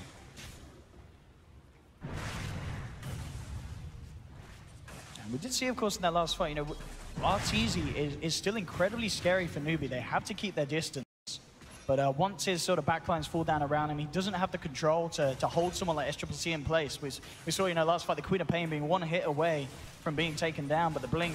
Newbie's got their lanes in good positions. And there's the jump look for the free pick off to start things off. Crit, can he get out? He cannot. Or maybe he can. Wait with the Glimmer Cape. No, SCCC waiting on the high ground.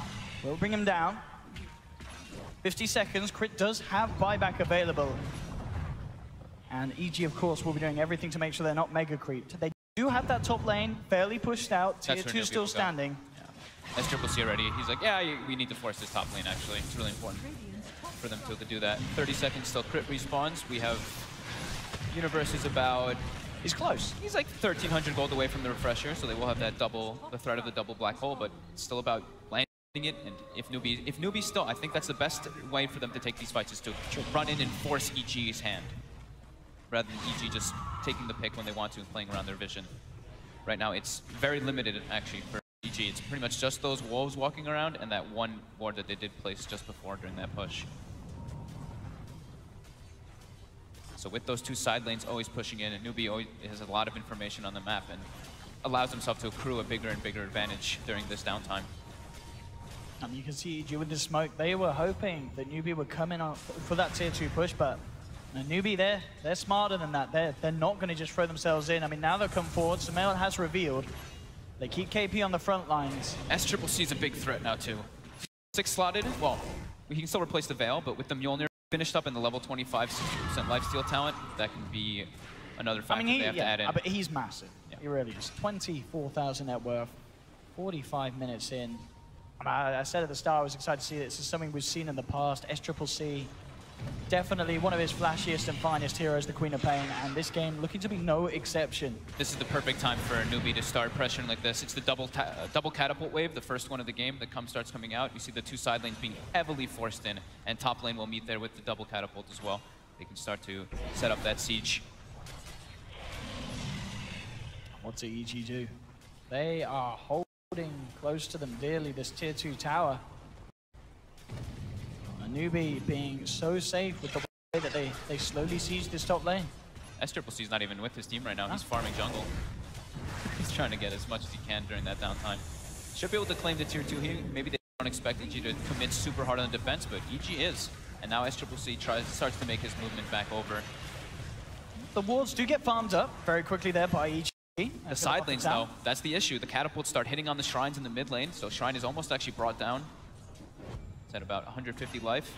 And the bottom wave... Oh, they've actually found him here. They jump in, they find him in the trees. They have the shackle onto Zai. RTG posts the BKB, now make the leap onto favor SCCC. Comes on the back line, Universe will hold him in place with the BKB black hole. Have they got the damage to finish off? Yes, they have. Zai comes in with the AP. Hey, Vulginius, they found 2. Can they get KP as well? Sumail has to keep his distance. They've lost RTZ. RTZ does not have buyback. Mugi manning up with the BKB, looks towards Zai, will get the kill, gets the heal, keeps himself alive. KP moving in on Sumail, Reaper side, not enough to bring down the Bristle. The mana, oh my god, the tower hits, is it enough? KP will finally go down. Universe does it there with the Midnight Pulse. EG have lost 3, but at the same time bringing down 3 members of Newbie themselves. But EG's base, it's getting destroyed by these creeps and catapults. I mean, as we can see, their gold does slightly favor EG. You know, because of the fact that they were behind. Being able to kill SCCC on the Queen of Pain is amazing. But Mugi, he escapes alive. RTZ loses his life again. And as you say, the pressure still certainly on for EG. So whereas they may have been able to slow down Newbie's advance onto the base, unlikely that anything's going to happen whilst these Newbie heroes are down because of their own casualties. The big thing for EG there now is that Universe will have Refresher for the next upcoming engagements. I mean, look at this here. We're going to be able to get a shot at Universe's perspective. Comes in, looks to the side, realizes, bam, he can commit onto this Queen of Pain. He's still always, you see how he's using the black hole every time. He places it right on top of stuff just to make sure that that Bristleback can't blink and get the Abyssal Blade off. Very important to note those things. Still, as we say, Newbie still with the lead. Roche is back. It's third Roche, another Aegis and Cheese. And since we are past that 40-minute mark for quite a bit now, we do have the double runes that will be playing into favor. And oh look, a DD right outside the pit. Perfect timing here. Newbie, they are going to have everyone back up. Same to be said for Evil Geniuses, but Newbie already closer to the pit. And EG having to deal with these lanes, being pushed in by the super creeps. There's very little chance that EG can contest this Roshan, and there should be a free Aegis and a cheese into the pockets of Newbie.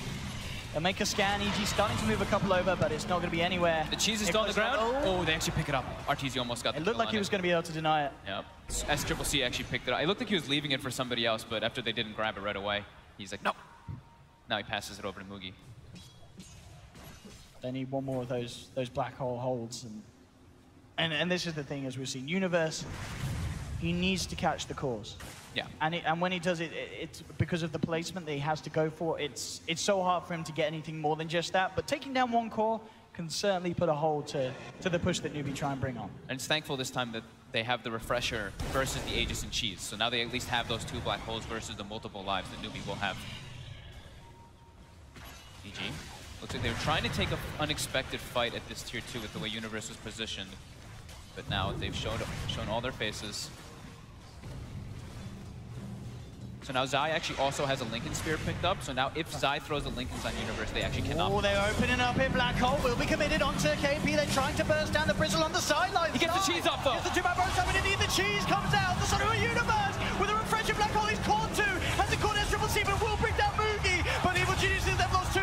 Buyback immediately on both Sumail and Universe. Universe. They'll try and re-enter the fight. Sumail falling down low. Burrow strike comes down from Zai. They will fight KP a second time. Silence is now onto the Queen of Pain. The Midnight Pulse bringing SCC down low. He'll lose the Aegis. He's gone. Buyback from Crit. The Eidolons are out. Can they get back in on this? Mass buyback from Newbie. They want to finish this game off. SCC jumps forward. Will have the Shadow Strike reflected back to him. This is their time to end it. They know that yeah, even Bristle buyback. Yeah, they know there's no black holes. Every single ulti. Fully in Newbie. Can EG really hold? 60 seconds until the black hole's back. 60 seconds before Arteezy's back in the game. This is a double catapult wave as well that's going to be coming in for the 50-minute mark. Zai just doing everything he can to slow them down. Jumps in with a bonus strike. The Midnight Pulse bringing Mugi down low, but the wards are there. Faith gets the shackles, but the force back keeps him alive. Burrow turning around with the boulder pull, does silence the Sand King. Faith goes Scepters, drawing their attention towards the side. Zai with the Sandstorm and the Malefice is enough to bring down Faith. They pull down the Shaman. SCC jumps in. BKB's pop, turning towards Universe. Universe keeping himself alive with the Midnight Pulse and the ultra recoil. SCC blinks away. Arteezy's back in the game. Back up. SCC comes back. Crit brings it back in. Arteezy takes him down. SCC's gone, but he did not buy back for that affair. He was already alive, so he is not on the dieback. And that cost 4 buybacks from Evil Geniuses, an incredibly costly hold, but a hold that they didn't have to fully commit to. And it did work. They keep those racks alive. And now we're at the point where those ultimates are going to come back into play. Black Hole is there for Universe. 20 seconds, and he's got the refresher as well. Nobody's in a threat now. If they could, you know, if they lose a couple heroes, they can just lose the game. They expended majority of their buybacks too. Like you said, the Queen of Pain did not, but the Bloodseeker, I believe, what? We had Bloodseeker buyback, Bristleback buyback, and the Shadow Shaman buyback. You kill the Bloodseeker, you knock him down for 2 minutes. EG. They're looking to force it. Can they really turn this? They're sitting at a 10k gold loss. They are down 2 racks, and the top 3, you know, the top racks, they are now exposed. You see this top fight again. Just able to get the cheese off on KP here was super crucial in the fight. Secondary black hole, excellent, but SCC just demolishing Universe during that, but all the buybacks forced out. And now here we go. EG then knocking on the doorstep of Newbie, pushing down the middle lane. Nice bit of goal there for Mugi as he cleans up the Eidolons with the Blood Right. But EG, you know, they have to commit pretty hard for this. There is definitely an opportunity to take this game if they can bring down Mugi. Level 25 Bloodseeker. Universe puts the BKB preemptively, tries to get the jump, and he found the black hole. It is onto KP, so they actually have the damage to finish him off. Zai comes in with the epicenter. He zoned him. He saved him. Oh my God. He keeps KP alive. Beautiful play from Kaka. He managed to save him. There's the second of black hole for Universe is down. They've lost 2. Sonic Wave flies through from SCC. Triple kill for Mugi. EG are all dead. And GG. Kaka, are you kidding me? Kaka. What a play there. The Aghanim Zerspirit, I believe he only just picked it up. Oh, keeping KP alive. My God, that was absolutely beautiful. Wow. And with that, that's EG down, knocked down to the lower bracket. Newbie with an incredibly deserved victory. 2-0. We talked about the Blink BKB Enigma so much, but that was just damn impressive how Newbie played around it. Small mistakes from EG costing them heavily, but Newbie recognized what they wanted to do in this game. They had to change the pace and make sure they were the ones causing the fights to happen, and that's what they did. Absolutely. Wow. I mean, Newbie, what a series for them to open up their run here at TI7. 2-0ing EG down to the lower bracket. And we saw that, I mean, the end of that game, EG certainly gave it their all. There were big attempts. Universe very nearly finding the black holes to seal the deal, but Newbie, they were just a step ahead from the Blink to the Abyssal plays. And that final pick, that Kaka with the Ags. There was just nothing they could do. I mean, I think they saw it. They probably didn't realize what was going on. They were like, hang on, suddenly this bristleback that we're throwing everything on has turned into a stone and is sliding back towards the fountain. Absolutely perfect timing. That was incredibly well played by Newbie. EG had very high moments, but just the small things, that's what matters here at the International. Wow. There we have it, ladies and gentlemen. Newbie 2-0 against Evil Geniuses. We're going to head back to the panel, see what Day9 and the lads have to say about that one. PPD, how are you doing, boy? Oh. What a game. What a game. That was stressful to watch because it was a game about Universe. It was a game about being able to get the black holes that were needed, all the itemization that we saw on the side of Newbie, the Abyssal Blade, and Blink, just to be able to have someone to disable Enigma during the black hole. Oh my gosh, and I cannot believe the clutch saves that came out of Newbie in that game. The end of the game just had me screaming. I know. That is probably the play of the day, potentially the play of the tournament. Yeah, for sure. That Bristleback did not have buyback. Especially when the game started with, but like, it was very good for Newbie with the like lanes. They had almost 3 guys mid. They had the Rasta nuking the mid hero for EG, Sumail, and they even had the ES walking around and sniping couriers. So after that, to get into the game with the black holes to a turn for Newbie after that was just amazing. I mean, PPD was saying this right at the start of the match. There's no real answer to black hole on the other team. I couldn't believe they managed. Yeah. I can't believe they managed to win that game. That was, I don't know. I thought that EG had it for sure. Like Universe was going to clutch up and just multi-hero black holes every single time. And that was the story of the mid game too. There were so many successful black holes where Newbie looked helpless, but what an unbelievable comeback. Yeah. There were a lot of close ones. One where he popped the cheese right before the refresher came out. He was really close to catching Queen of Pain and another hero, but instead he just got one, and the Queen of Pain just went rampant in the team fight. That game was tight. I mean, with so many incredible moments, I'm excited to hear Purge's thoughts on the match. What went right and what went wrong for the teams? Well, there was a lot of really good game plan out of EG here. In the draft, they basically aimed for the mid game. Newbie's plan was all about the lanes, basically. Amplify their Bloodseeker, give him what they needed, maybe shut down Sumail on the Necrophos. We saw that many times. Mugi got a solo kill on Universe just by having insane damage potential. Universe not realizing just how big of a threat that was. He ended up dying here. SCC.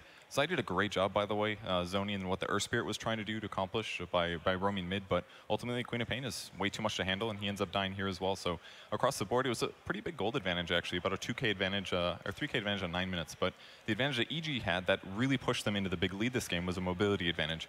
And a lot of that's around Glimpse from Disruptor, because if a core is pushing in a bad place, then EG can always bring him back and guarantee a kill. So we started seeing this as the team fights happen. EG got a little lucky with showing up at this Roche fight, but the important thing is that mobility advantage ends up killing one hero at the start, and they use their much superior team fight, which hurt them in the laning stage, to easily win fight after fight after fight. Saw the same thing in this second clip, if it'll play. Again, Shadow Shaman dying right at the start of the fight, which ended up giving them a great team fight. So ultimately what finally put them on the back foot, which is them getting 2-raxed, was only the one-man black hole. But I think even if he caught the Earth Spirit in this, maybe they kill 2 heroes. This is the point of the game where finally Newbie has the mobility advantage back from their opponents. They have BKBs, they're gonna run their opponents down, and if you don't kill at least 1 core at the start, it's gonna lead to this situation where Newbie eventually catches up, ends up winning the team fight, and possibly even gets 2 racks. So this was the big turning moment in the fight that got Newbie into the lead. And boy, did they take advantage of it. I mean, it's one thing to find an edge in a team fight. It's another thing to convert that into the double barracks kill they managed to pull off. Now, given that we have had Evil Geniuses and Team Liquid fall to lower brackets, we now have 2 Chinese teams who have advanced. And here to talk to the winner from Newbie, we got Casey with Faith. And Jack will be helping us translate. Faith, congratulations. The panelists were just talking about how exhausting and exciting it was to watch that second game. At one point, it looked like EG was going to be making a comeback. How much did patience play a factor in your strategy to come back and win? 就是恭喜你们1-0战胜EG，然后刚才那场比赛特别精彩，特别激烈。他们想问的就是，第2场比赛就是有时候看上去好像EG快要翻盘，你们有一段时间局势也有点烈，那你们是如何找到就是胜利的就如何打出胜利的那场？就是他们那个谜团很肥，除了跳到 BB 以后，我们就是不好打前手或者去集火那个 NEC， 然后有一波他们中路那个 NEC 被我们抓了，然后那个谜团就差不多没开 BB， 然后空拉的那个 QP 被打断了，然后我们把他杀了，带了个盾，然后后面就好打了。So about that Enigma, he was very farmed. He had like BKB and Refresher. So at that point, we realized that we had to focus our fire on the Necrophos. There was that one fight mid where the Enigma jumped, ulted without the BKB, so we were able to break that with the Queen of Pain and able to kill them there and kill the Necrophos as well. So that gave us the opportunity after that to get the Aegis and be able to win it going forward. You're facing IG next. You won TI2 with IG. I have 2 questions about that. First, how does it feel to face a team that you've already played when they've gone the entire way? But secondly, how do you think TI has changed as far as the style and level of play over the last several years? 那么当然你也是2012年的 TI 冠军那往年你是 IG 的队员，下一轮你们的对手就是你的老俱乐部 IG， 所以对于这方面你有些什么样的感受？再加上作为一名老选手，以前也得过冠军的你觉得这几年 TI 有些什么样的变化让你比较深刻的感到？我也很开心吧，就他们也赢了 Liquid， 就是下一个对手也是中国队，然后现在就是TI 办的可能就是越来越好了。I'm really happy to be facing up against them. They beat Liquid, and we're glad to be playing another Chinese team up next. And the TI has just been getting better and better over the years. I know you all boot camped together. You went 1-1 against IG in group stage. Did you learn anything differently once you saw them in group stage versus what you knew before as far as their style and level of play heading into TI? 那么就是国队今年基本上就是在国内一起训练的，备战 TI 那么就是你们在小组赛也对战过 IG， 好像是打了1-1平。那么你们从小组赛跟他们交锋时，有没有学到一些或者看到他们一些战术？然后他们就是有一套狼人夜魔蝙蝠，感觉压制力特别厉害，因为小狼可以开视野，然后他们开过去抓人的时候命中率特别高。They have one combination with the Lycan, the Bat Rider, and the Night Stalker that we feel is really strong. With the Wolves on the Lycan being able to provide vision, they're very good at ganking and just controlling vision and kind of controlling off of that. So it's something that's very strong and we'll have to be prepared for. Jack, thank you. Faith, congratulations. We look forward to chatting with you again, and we'll send it back to you, Sean.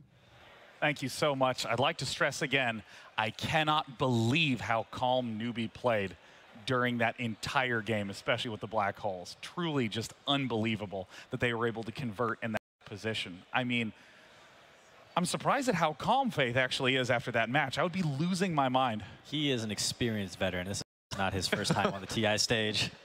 He's very comfortable with winning. Well, are you allowed to get excited at any point if you're a player? I don't think, not until you win. I remember at TI5 when you guys won, you just looked tired. Well, we were a different kind of a team. We don't get that excited. Yeah, his feelings are all just crumpled up and dead in there. Just want to play Dota. Dota playing machines, right? That's what Peter said. Dota playing robot, or what did he say? Yeah. Otherwise, it's just that every team really wants to win. So, like, no one is just satisfied to win this series to get into the top 6, because getting top 6 is like, sure, it's good, but you really want to win, right? You guys are like way more calm and steely than I am. I would be freaking out like every 15 minutes of every single game, maximum emotion. Not a lot of teams showed up here to get top 6. There's a reason I'm not in the top 6 of TI. Maybe next year, man. Maybe next year. I don't know. Open qualifiers are available to anyone. I believe in myself. I play with a jungling Bloodseeker who goes Radiance before boots. Now, there is an interesting little piece that was made as PPD, you may very well know. Yeah. Position 5 for EG. Very well fitting for what just happened. Of course, PPD. Was asked to give a little feedback to 2015's PPD. Let's see what Peter had to say to himself.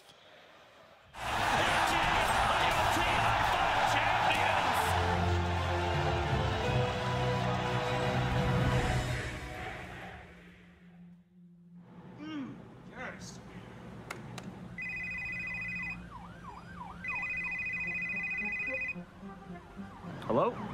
Peter? This is Peter. Peter who? How'd you get this number? I'm you from the future. Listen, we need to talk about RTZ. He's gonna leave the team. What are you talking about? He already left the team. No. He's going to join EG again and then leave again for Team Secret. What? Does I go too? He takes Universe this time. He takes Universe? Don't worry about Universe. He's only gone for a month. Did you kick Owie yet? Well, I kicked Owie? Why would I do that? You know, he kinda... You and him didn't get along too well. Should I kick Owie? Huh. It's up to you, but I can help you win TI6 if you want. Wait, who wins TI6? Wings. Who's Wings? Listen, if all else fails, you might need to make a new team. What happened to EG? Well, you own EG now. Makes sense. So, where are you now? I'm at TI7. How do we do in groups? EG's doing well, but you're not playing. You're working main stage panel. Panel? Oh, what a monument to vanity for PPD. Oh. What am I doing up here? This is the only time that this live audience here has actually clapped to us. Go EG. Well done. Ladies and gentlemen, PPD, one of the top 15 panelists in the world here today. Well done, well done. Did you ever think that you would climb all the way to the pinnacle of the Dota 2 community and be on this panel? Did you? That's right. Every 3K player has his dreams. Hey, you inspire everybody else. It's possible, right? Yes, I believe. Dude, Merlini, tell me what you thought of PPD talking to himself there, man. You think he had good judgment to his past self? That was a brilliant piece. I forgot all the things that happened. Yeah. It's only been 2 years. God, that was great. I was just trying to chill out and just play some Dota, you know, grab some W's along the way, maybe a couple of championships. It's tough out there, you know? Everybody's hungry to win. Now, of course, with EG going to lower brackets, this means that we are done with the upper bracket matches for today. Now we begin the best of one eliminations. Yes, I see the thumbs up. What are the thumbs up for? I'm just ready to see some hearts break, that's all. That's so savage. It's the most exciting part of the tournament. You know, when people are fighting for their lives, you know, the elimination part is really the exciting part. Like, sure, EG and Liquid lost today, but we'll see them again tomorrow, right? Yeah, I mean, well, that's part of what I love so much about these competitions is those super tense moments, like the universe black hole. Just all the focus was on how that went, and Newbie was able to capitalize. And now every single match in lowers, we are going to be playing today, back to back to back. And of course, are there any specific people who are in lowers that surprise you? Obviously, OG. Obviously, I mean, that's a gimme. Obviously. Yeah. I'm actually a little surprised to see Empire there. I expect them to be bottom two. Yeah. But I think Resolution's a big improvement. Right. Anyone else? Well, right now we have Team Secret versus Execration, which will be the next match on the stage. Cloud9 versus Team Empire, OG versus Infamous, and IG Vitality versus Digital Chaos. If there's like any other thing that I would say, then it's like Secret that actually, at least I thought we're gonna make it to the upper bracket, but they've been kind of shaky the past months. But I really think that they would make it to the upper bracket with their newest addition. They were very dominant in the EU qualifiers. Yapsor, one of the best position fours out there, in my opinion. They find themselves in the lower bracket, but I think they're probably favorites going into this matchup. I mean, one thing to keep in mind is that in group stages, a lot of the people in the middle were super close. I mean, like TNC was 9-7, Secret was 7-9, IG Vitality was 7-9. 1 or 2 games going better or worse in there is just all it takes to pop up into uppers and lowers. So I really do think that there's a number of these types of teams that probably are going to be dominant in their matchup. Maybe the Group B teams.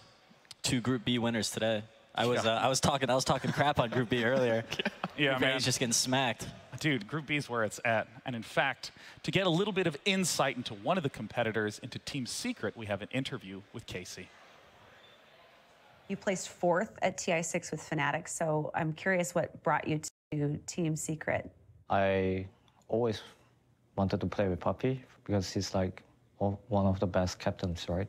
And I play a bit different Dota, like it's more on Western side, and maybe it's more suitable with them. That's why I chose Secret. So you said your style of play is a little bit more Western than it is Southeast Asia style. Why do you think that is? If I compare it to C Dota is more like very goofy. Like they just go, like they don't care.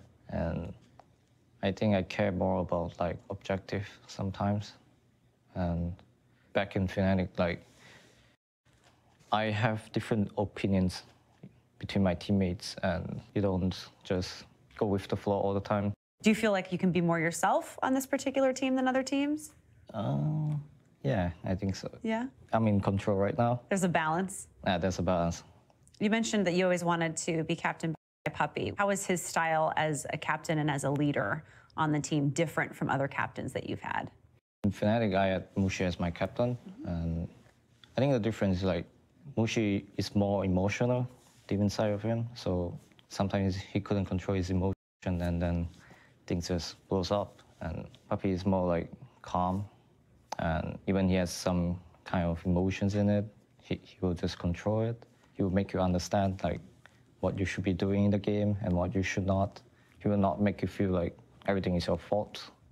Individually, it's interesting to me that you can still attain goals without being a part of the team. Like you reached 9K on the EU servers in February, right? And then just last month, you reached 10K in the C servers. So there had to have been some time in between the two where you were like, Yeah. what's next? Like when I reached 9K, I actually like, nah, I don't care about MMR anymore. Yeah, so I who just cares? play. I just play for fun. And yeah, after I got a 10K, I'm like, well, what do I want to do now? I actually have no idea what's in my head at the time. Really? And after I got my target, like, and then I started to throw in pubs. And some people is like mad at me. Oh no. I mean, I'm really sorry for them too. Would you like to apologize to them directly? Yeah, I'm very sorry. Has it helped the confidence that you have with what you bring to the team as far as the skill level you bring to the team? I think so. Yeah. Like after I got my 10K, I feel like my confidence is super high at the moment. And I started to be a bit cocky, I guess. And right now, I'm in control. Okay. Back down again. Yeah, back down. Are there any teams here that you are most looking forward to playing against? Or is there a team that you would really love to just have a chance to prove yourselves against? I would say EG. Throughout the whole year, we have been playing against EG. Every time we play against EG, we lose. So I'm really looking forward to play against them. Like, yeah. I mean, last time we were very uncertain of ourselves. But right now, I think we don't have that anymore. You have your confidence, it sounds like. I have the confidence. I believe my team has. I'm sure we can do it. Winning all of TI, what would that mean to you? Get a second life, I guess. Yeah? This year is a rough year for me. I lost many things in life too. So I believe it's time to get everything back. Always a popular team with the fans. Team Secret will be going up against Execration right now in a best-of-1. Whoever wins will advance to the next round. Whoever loses is eliminated. So let's introduce our very first team, Team Secret.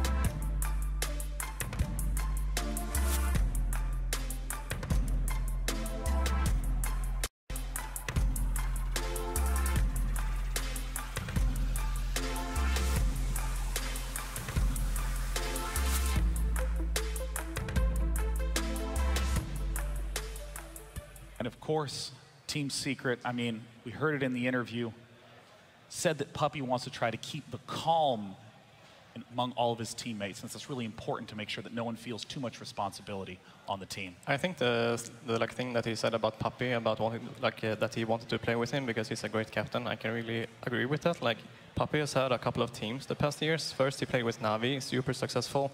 After that, he played with Secret with a team, super successful. After that, he swapped the team to another Secret team, also very successful. Like, he's been the part of like a lot of different successful teams, so you can't really say that he's been lucky to be in a team that the others have been good. So he really has this like star vibe about him. Only one other 10K player in the world, excuse me, no, 2 other 10K players in the world, and will it be enough for them to win this match? Their opponents will be Team Execration.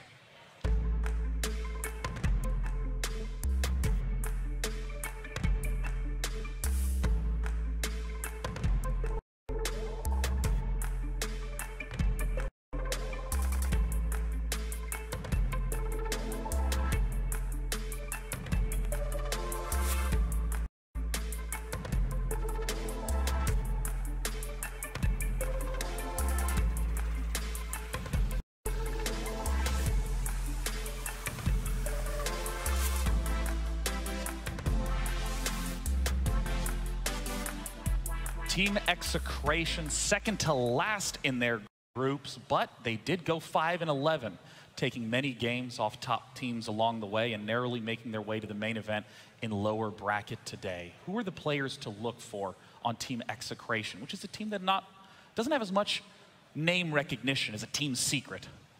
Definitely one of the teams I know the least about. I know that Raging Potato has one of the worst usernames in all of Dota.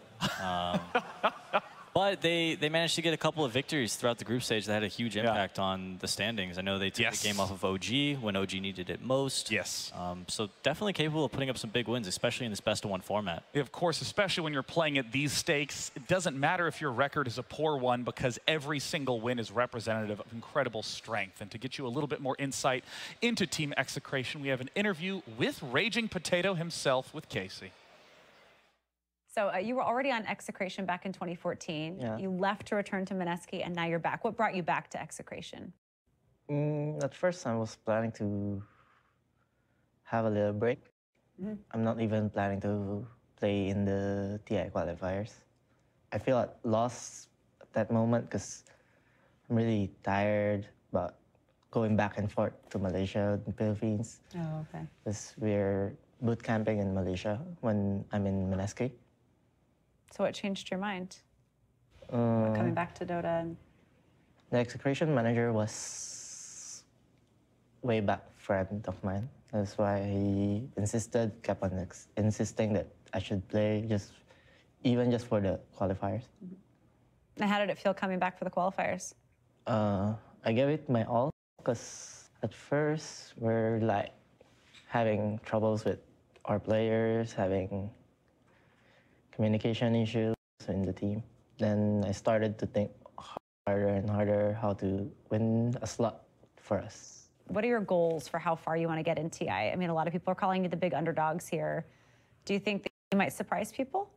It really depends on how the team's mood and environment in the day. It's like some of my players are like, one of them is like, this is his first LAN tournament. He never went out of the country, and now here he is in the biggest tournament. I know he's feeling scared. So how are you helping him through that? Giving him some advice. Even in our scrimmage, I can feel his stance. Trying to calm him somehow. Yeah. So we mentioned earlier that you played on Mineski. You were there for many years. It was a 6-player roster. So you ended up, while being captain, rotating through a lot of different positions. That also sounds exhausting to me. How did you do it, and what did that teach you as a player? She just taught me that it's like you're going to a war, you need to be ready. It's like you need to adjust because you're the one who has the most experience of them all. So it's like from being captain, there's one player going inside the team that has an ego issue. That's why me, myself, I have to step down as the captain so he can feel that he's under control of the team. Then going back and forth in any other position when the other players cannot play that position. I'm trying my best to understand them all inside the team. Yeah. Bonus question, what should I name my baby? Khaleesi. How do you spell that? I don't really know. Just popped up in my mind. Khaleesi? Yeah. I'm writing it down. I can't believe you would trust someone named Raging Potato to name your baby. But then again, now that I think of it, pretty much everyone's ID is either the coolest ID ever or the dumbest ID ever. Where do you rate yours on that scale? Oh, probably on the low scale, because I wanted to be cool, like the top Korean players in StarCraft that had like the one-word names. And when I was 14, I was like, I want a one-word name. I'm gonna be Day. But it was taken, so I just put a 9 with brackets and was like, and we're done, and I haven't changed it in about 20 years. It's one of the better stories I've heard, actually, about your names. So, pretty cool, man. That's pretty great. Cool. I mean, what about Merlini? Was it just Merlin? And I was playing EverQuest and I come up with a name. This name I came up with. 7th grade. Wait, no, you just glossed over and I came up with it. Like, so you're in EverQuest, you're at like the character creation menu. I pressed randomize a couple of times. I I don't know if there was randomized there. Maybe there was. And then they were all awful. It's like, oh, I'm a wizard. I'm going to do that. So you did Merlin? Yeah. Knee. Yep. Was Merlino or Merlina? I never tried them. Never, no. The first could be different right here. That's great. And what is Ake? It's my surname, Actor Hall, so it's quite boring, I guess, in a way. No, you were born with the cool name. It's totally great. It works great. And of course, PPD, Peter Pandam. What's up, man? How's I it would going? be interested in hearing where PPD came from. You know, I don't really like to admit it, so. But we're going to have you in front of this live audience. Just admit it. Jean-Claude Van Damme? Peter Pandam? Come on, build the bridge for me. I don't know, that's it. I thought it sounded cool, so I went with it. So you thought Jean-Claude Van Damme sounded cool, and you said, I got to be a little bit more like that, so Peter Pandam. Yeah, and then I shortened it to PPD when I came to Dota because I needed a cool 3-letter name like everybody else. That's right, because then it creates a little allure and mystery, and then they get that reward of understanding Jean-Claude Van Damme is behind it all. This was a great segment. This I'm glad was a we successful conversation. Let's talk about the teams or something, man. This is You awful. know what, PPD? That's a great idea. And in fact, I want to come straight to what was being talked about by Raging Potato in that interview where he was speaking to the emotions of teams because, I mean, you've heard the calm, cool, collected attitude of many of our panelists, but it is a very common occurrence that players, especially in team games, get upset. For example, if you've ever played in a pub match of Dota, sometimes people get a little upset at their team. What? And yeah, every now and again, and sometimes it's totally my fault, and I'm like super sorry. But, I mean, I was really shocked, honestly, when all of you were just talking about how calm you were in terms of drafting and playing on the big stage. But it seems like this really is an issue for execration that could arise. It's very surprising to hear that actually one of the players there, that his first tournament outside of his home country is TI. Like, I would never want to be at my first big tournament and then it's TI.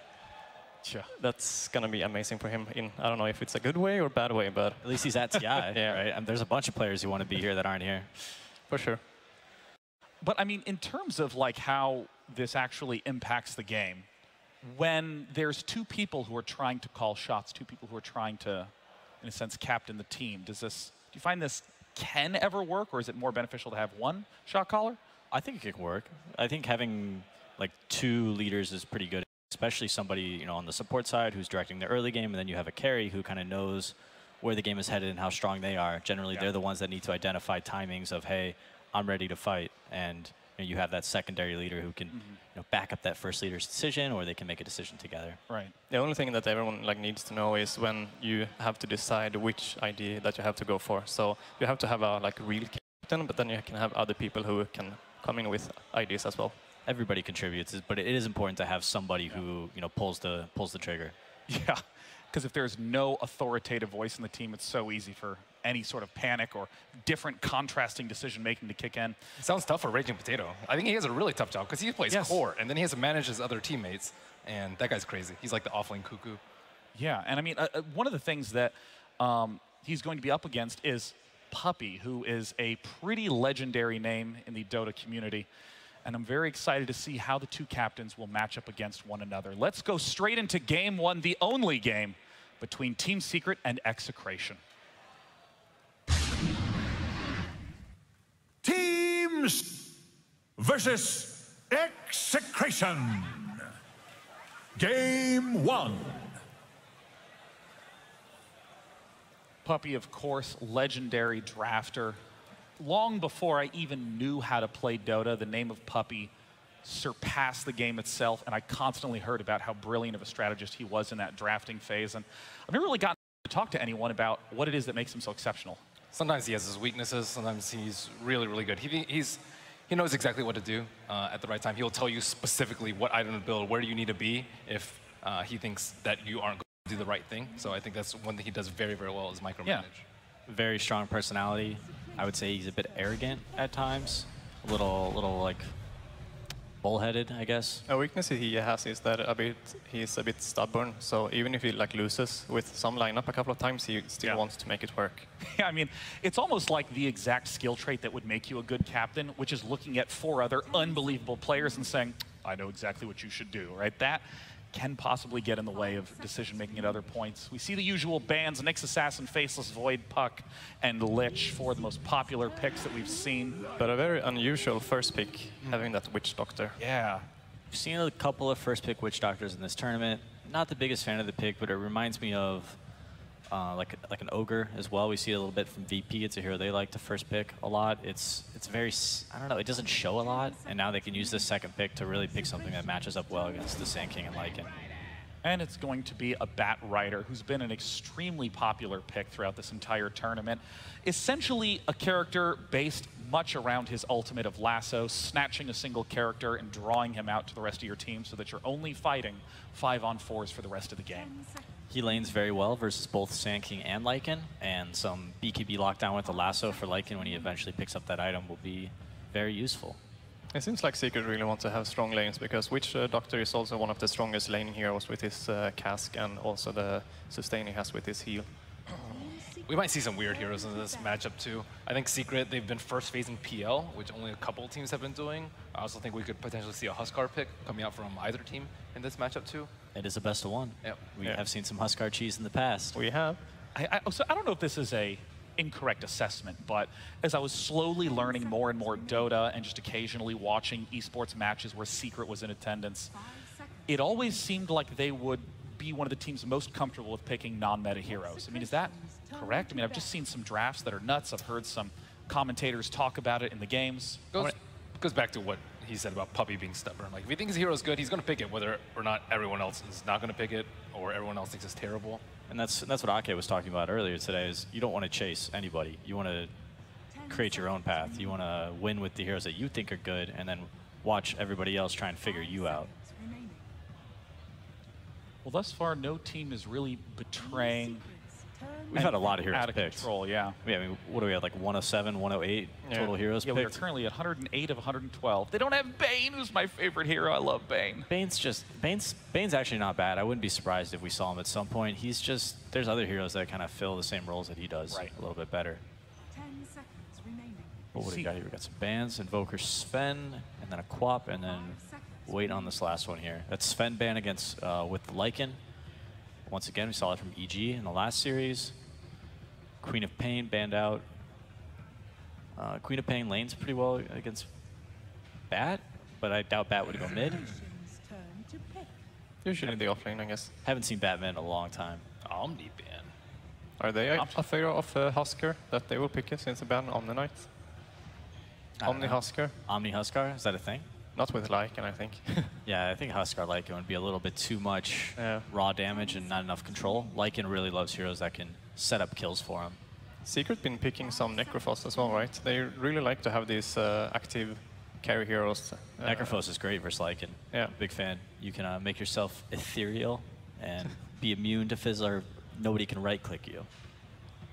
The get-out-of-jail-free card. And of course, in the ethereal form, you get the massive bonus heals. Yes. The first time that I saw that happen, I thought someone was legitimately cheating. No, we haven't. He just like went into ethereal form and popped a wand. Was at full health. I was like, oh! It's a little bit out of control, I think, but that's why he's getting picked. He's good right now. Any potential to see Brood in this best of one? Up against Bat Rider and Witch Doctor, potentially. We've seen Liquid run it up against Bat Rider, not afraid of it at all. It could work if Secret show their mid hero, so they actually force them to put Bat mid and being in a bad position in that way. Execration has the last pick in this. Yes. In this best of one, which I think is pretty nice to have. In terms of the advantages, what are the big advantages you get of not being the last picking team? Because obviously, if you last pick, you see the entire lineup of the enemy team and get to work within that. You get first pick. You get first, yeah, exactly. You get first pick, but if you're going to use it on a Witch Doctor, I don't really know how much value that is. You know, we see Shaker still ignored, Wisp ignored, Puck Lich, Void, Nyx all banned. Those are pretty common. Void being the exception. Clockwork's been an interesting hero. It's been picked a pretty reasonable amount of the time, but really hasn't had the best win rate. Only 20% win rate with Clockwork in this tournament. You find that interesting? Should I? I don't know. Why is it interesting? He's just a loser. Losers fascinate me, Peter. Execration are going for a very safe draft here with Clock and Shadow Fiend to make sure that Shadow Fiend gets his souls early on. Oh yeah, the Clockwork SF. Yeah. That's classic. You can, that's perfect for a best of one. Set the cogs up in the fountain. You right-click once, or you have a teammate right-click once because Clock will one-shot him, and then Shadow Fiend finishes him off. You build up some souls to start the game, get that mid lane advantage. Oh, yeah, it's pretty dirty. That's awesome. But play to win, especially this best of one for, I don't know, how much money are we dealing with here? A couple 100,000 on the line? Yeah. Just a couple 100 G's, no big deal. I mean, at this point, I'm always interested to see when there's a best of one situation in almost any esport, what the attitude is, because I feel like you can distill down a fundamental attitude of teams, whether it's play it safe, we got to be stable, we got to be sturdy, or they won't expect it this time. We can throw them off, we can do something insane. Templar Assassin making the first appearance of the day. Saving their final support hero, right? Unless that's a Clockwork support, and then they're I think they really wanted to get the TA against this SF because TA is one of the heroes that can actually deal with the damage that SF has early on. Yeah. And they might have been scared that that Execration would ban it. Yeah, I mean, Shadow Fiend deals huge bursts of damage, but Templar Assassin, of course, with her refraction, absorbs all those huge chunks, no problem.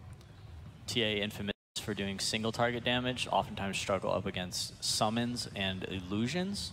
Has a difficult time dealing AoE damage. Could be a potential last pick from Execration.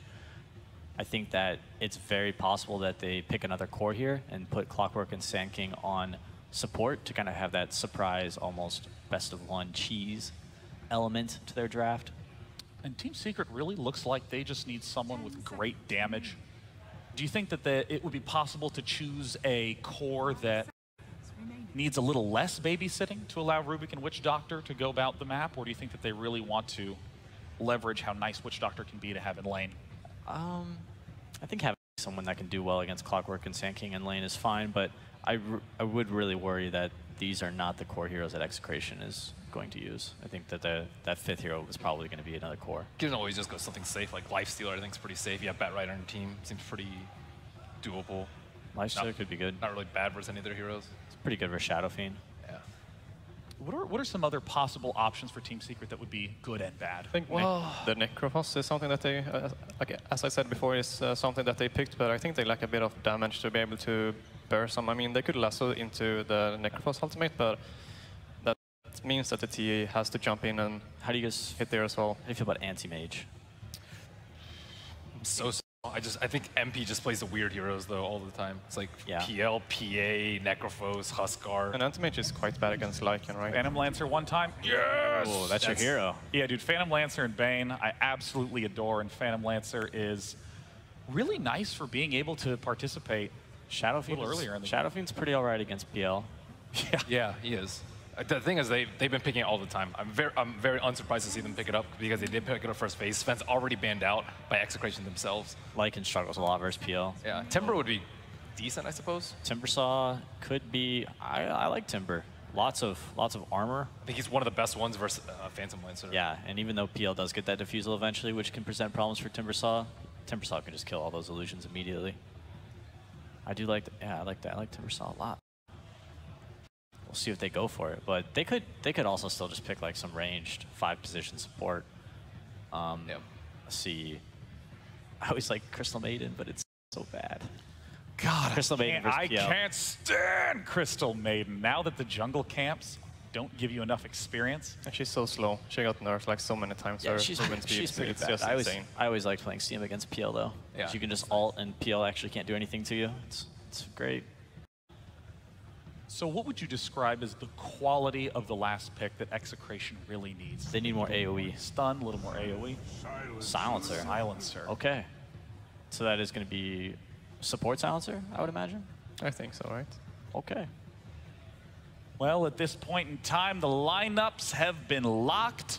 And as we've said before, it is an elimination match. Whoever loses is eliminated from TI as the very first team to go. Let's take it away with the casters.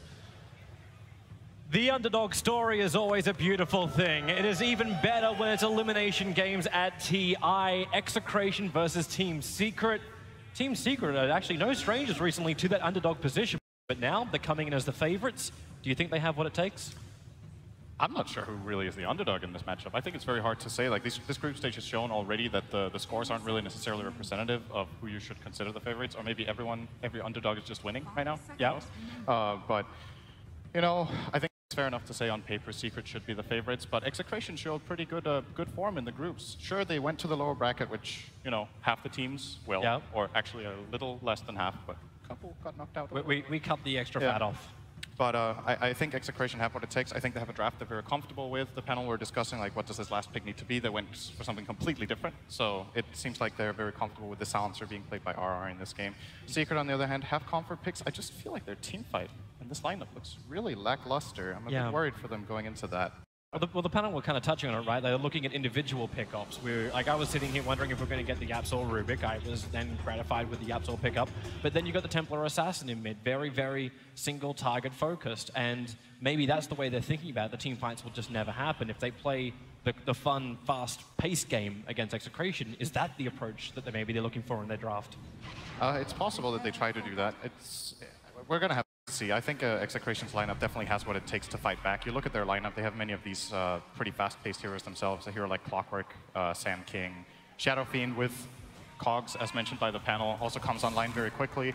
And then you have your carry is a hero like Lycan, who is basically not necessarily all about fighting, but he's pretty good at contributing. You have Howl, you have the ultimate to make you really fast and run in and kill the heroes. And something that they also were mentioning, you know, when you're playing against TA, this refraction is something you really need to look out for. Execration had a game in the group stage where they did exactly this. They ran Lycan safe lane with Necrobook, and it destroyed, I think it was the TA of Cloud9 in that game, I believe. Had a really hard time. Fata was constantly just losing his refraction charges to the Necrobook, which in addition also gives True Sight. It's like an amazing hero counter. He has 4 summons and bye-bye refraction, you know? So I personally like Execration's draft here, but I think Team Secret have some players that could step up big time in a game like this. I agree. There's a lot of talent in the lineup of Team Secret, and maybe that is what they're going to rely on, but it's a good story for everyone who is viewing. If Execration can find themselves a solid draft they feel comfortable with, that isn't just a straight, oh, Bloodseeker, no one can counter him, Broodmother, no one can counter her kind of approach to the draft. It makes things very fun and interesting, and it looks like Team Secret, they may want to try and open up the account. James, he was coming up for the rune, a pickup by Team Secret, and James was get back through the trees. Maybe he's got the distance with a Burrow Strike out from Lemek. They're going to get a little bit more space. Body blocking up Yapsor. He doesn't want to give him the oh, the first blood. James still alive. The boots are giving him the speed to escape the Team Secret gank. Oh, I think Secret actually wanted to give that kill to the PL. I think both of their ranged heroes had the ability to get in an additional hit, but a lot of the times you want to give this carry that head start, and this time it comes back to bite them. I believe that was indeed a kill if they just committed for it. But, yep, they dodge a bullet there. That's the kind of thing you have in elimination matches like this. They're the most terrifying and the most exciting games at the same time, and under pressure, mistakes like that can definitely happen. Yeah, but this is the upside sort of for Team Secret. Okay, middle lane, Burrow Strike on mid one. They know he has no refraction charges, so Yapsor picks him up in range of the tower, and the body block from mid one. Lemek can't get out, he's blocked in by the creep wave. Mid one will spill first blood. And Raging Potato, with even that plus 16 souls, he's still forced away. It was a great play by Yapsor, identifying that play was possible. He could actually lock him in there. Now that the wave in the mid has that extra creep since patch 7.0, I believe. Was that earlier was 7.04, I think, added that extra creep in mid. It makes plays like those more likely to succeed just because there's more stuff in the way. And yep, they pull that off. So nice first blood for Team Secret, going the way of mid one. I think that's the player they wanted to go to more than anyone in this kind of matchup. Should secure him. Is that his bottle already coming out? It is indeed. Yeah. Very, very necessary in this matchup that does favor Shadow Fiend quite a bit when he has this soul advantage in the beginning usually. Yeah.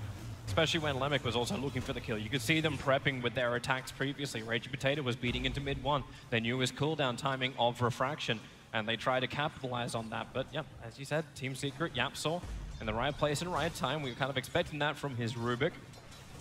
Without it, he doesn't get his levels, and that's something else to look at for the supports. The fact that Rubik has already managed to get 2 and third levels so far, trying to contest the runes, which will end up spawning on bottom, a double damage rune for RR. You know, we got to keep an eye out for stacks in this game as well. Whenever you have Templar Assassin and Batrider in the same team, they want to farm different stacks. Batrider wants to farm the non-ancient camps most of the time, and Templar Assassin wants to farm the ancients. So in that sense, Secret's lineup is nicely well-rounded in that they want different camps in the jungle, access to those. And then you look over at Execration, they also want stacks for their Shadow Fiend if possible, but generally not the ancients. They're not really the way to go. No. Go for the easier camps. Kezu at least has that observer ward on bottom lane watching the small stack near him. So using it for pulls until he goes for something else. MP, there's no mana on the top lane apart from enough to doppelganger away from James. Puppey is in the neighborhood with the paralyzing cask, and this is a battery assaulting Clockwork that has committed in with a creep wave. The paralyzing cask won't bounce again. The TP out will be successful, and the regeneration in the base will repair the damage. It will be done by the last tick of Maledict. He's keeping on their toes here in the top lane, but this should not be a lane that Clockwork can ever get a solo kill in. He's pretty good against the Witch Doctor, but if he goes on the Witch Doctor, the PL can just jump in with Doppelganger and spawn additional targets for the Battery Assault, and you can't really find a kill. Can also throw out a Lance that also spawns an illusion. So this is an okay lane for Clockwork. It's not fantastic, but he's getting some levels. That's what you generally want to do on that off lane as that type of hero. The last hits are secondary to the levels on Clock, and he's already level 3. Batrider, however, is level 4 actually for Secret down bottom. Kezo's having a great time, and that's worrying. We've seen Kezo on Batrider in this tournament having some outstanding games. Probably his best hero of the tournament, actually. That's that secondary objective of the Observer Ward. The ping's coming out right now from the SK saying, I'm fairly certain he knows that he can see us.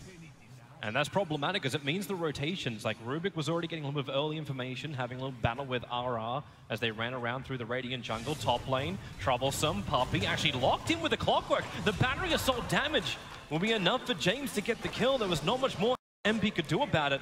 And James will even take both of the bounty runes to boot. He actually managed. I think the Phantom Lancer looks like he was just out of mana at that point. Then that's when you can try to commit for that kind of play. If Phantom Lancer can't counterplay, this is a really difficult matchup for Witch Doctor. But he kind of relies on his carry to be able to help out, and Puppey was a bit out of position, got caught. Nice little play by James, immediately heading up to top again here. Yapsor, that's very aggressive, coming into the trees. Lemmick's just going to go for the straight-up Burrow Strike, and then the follow-up damage with Raisin 2 hits from Raging Potato, and that was a gift from Team Secret in the mid lane. And they got to be careful at nighttime. Howl is really powerful right now. Even though it's only level 2, this additional damage and health on all of their lanes make plays very difficult for Team Secret to carry out. So might need to take it a little bit easy. At the very least for them, they're still getting good stacks off. Yapsor's managed to double stack. Or is that a triple? He's definitely double. Yeah, it's a triple stack on the right camp, and now they're tripling the top camp as well with Puppey. So 2 times triple stack Ancients ready for mid 1. Generally want to be like level 7 before you start farming those, I believe, depending on the composition of creeps. And now he's going to head in and do some regular camps, maybe leaving a little bit of mid experience to someone else. Yeah, when that wave pushes back.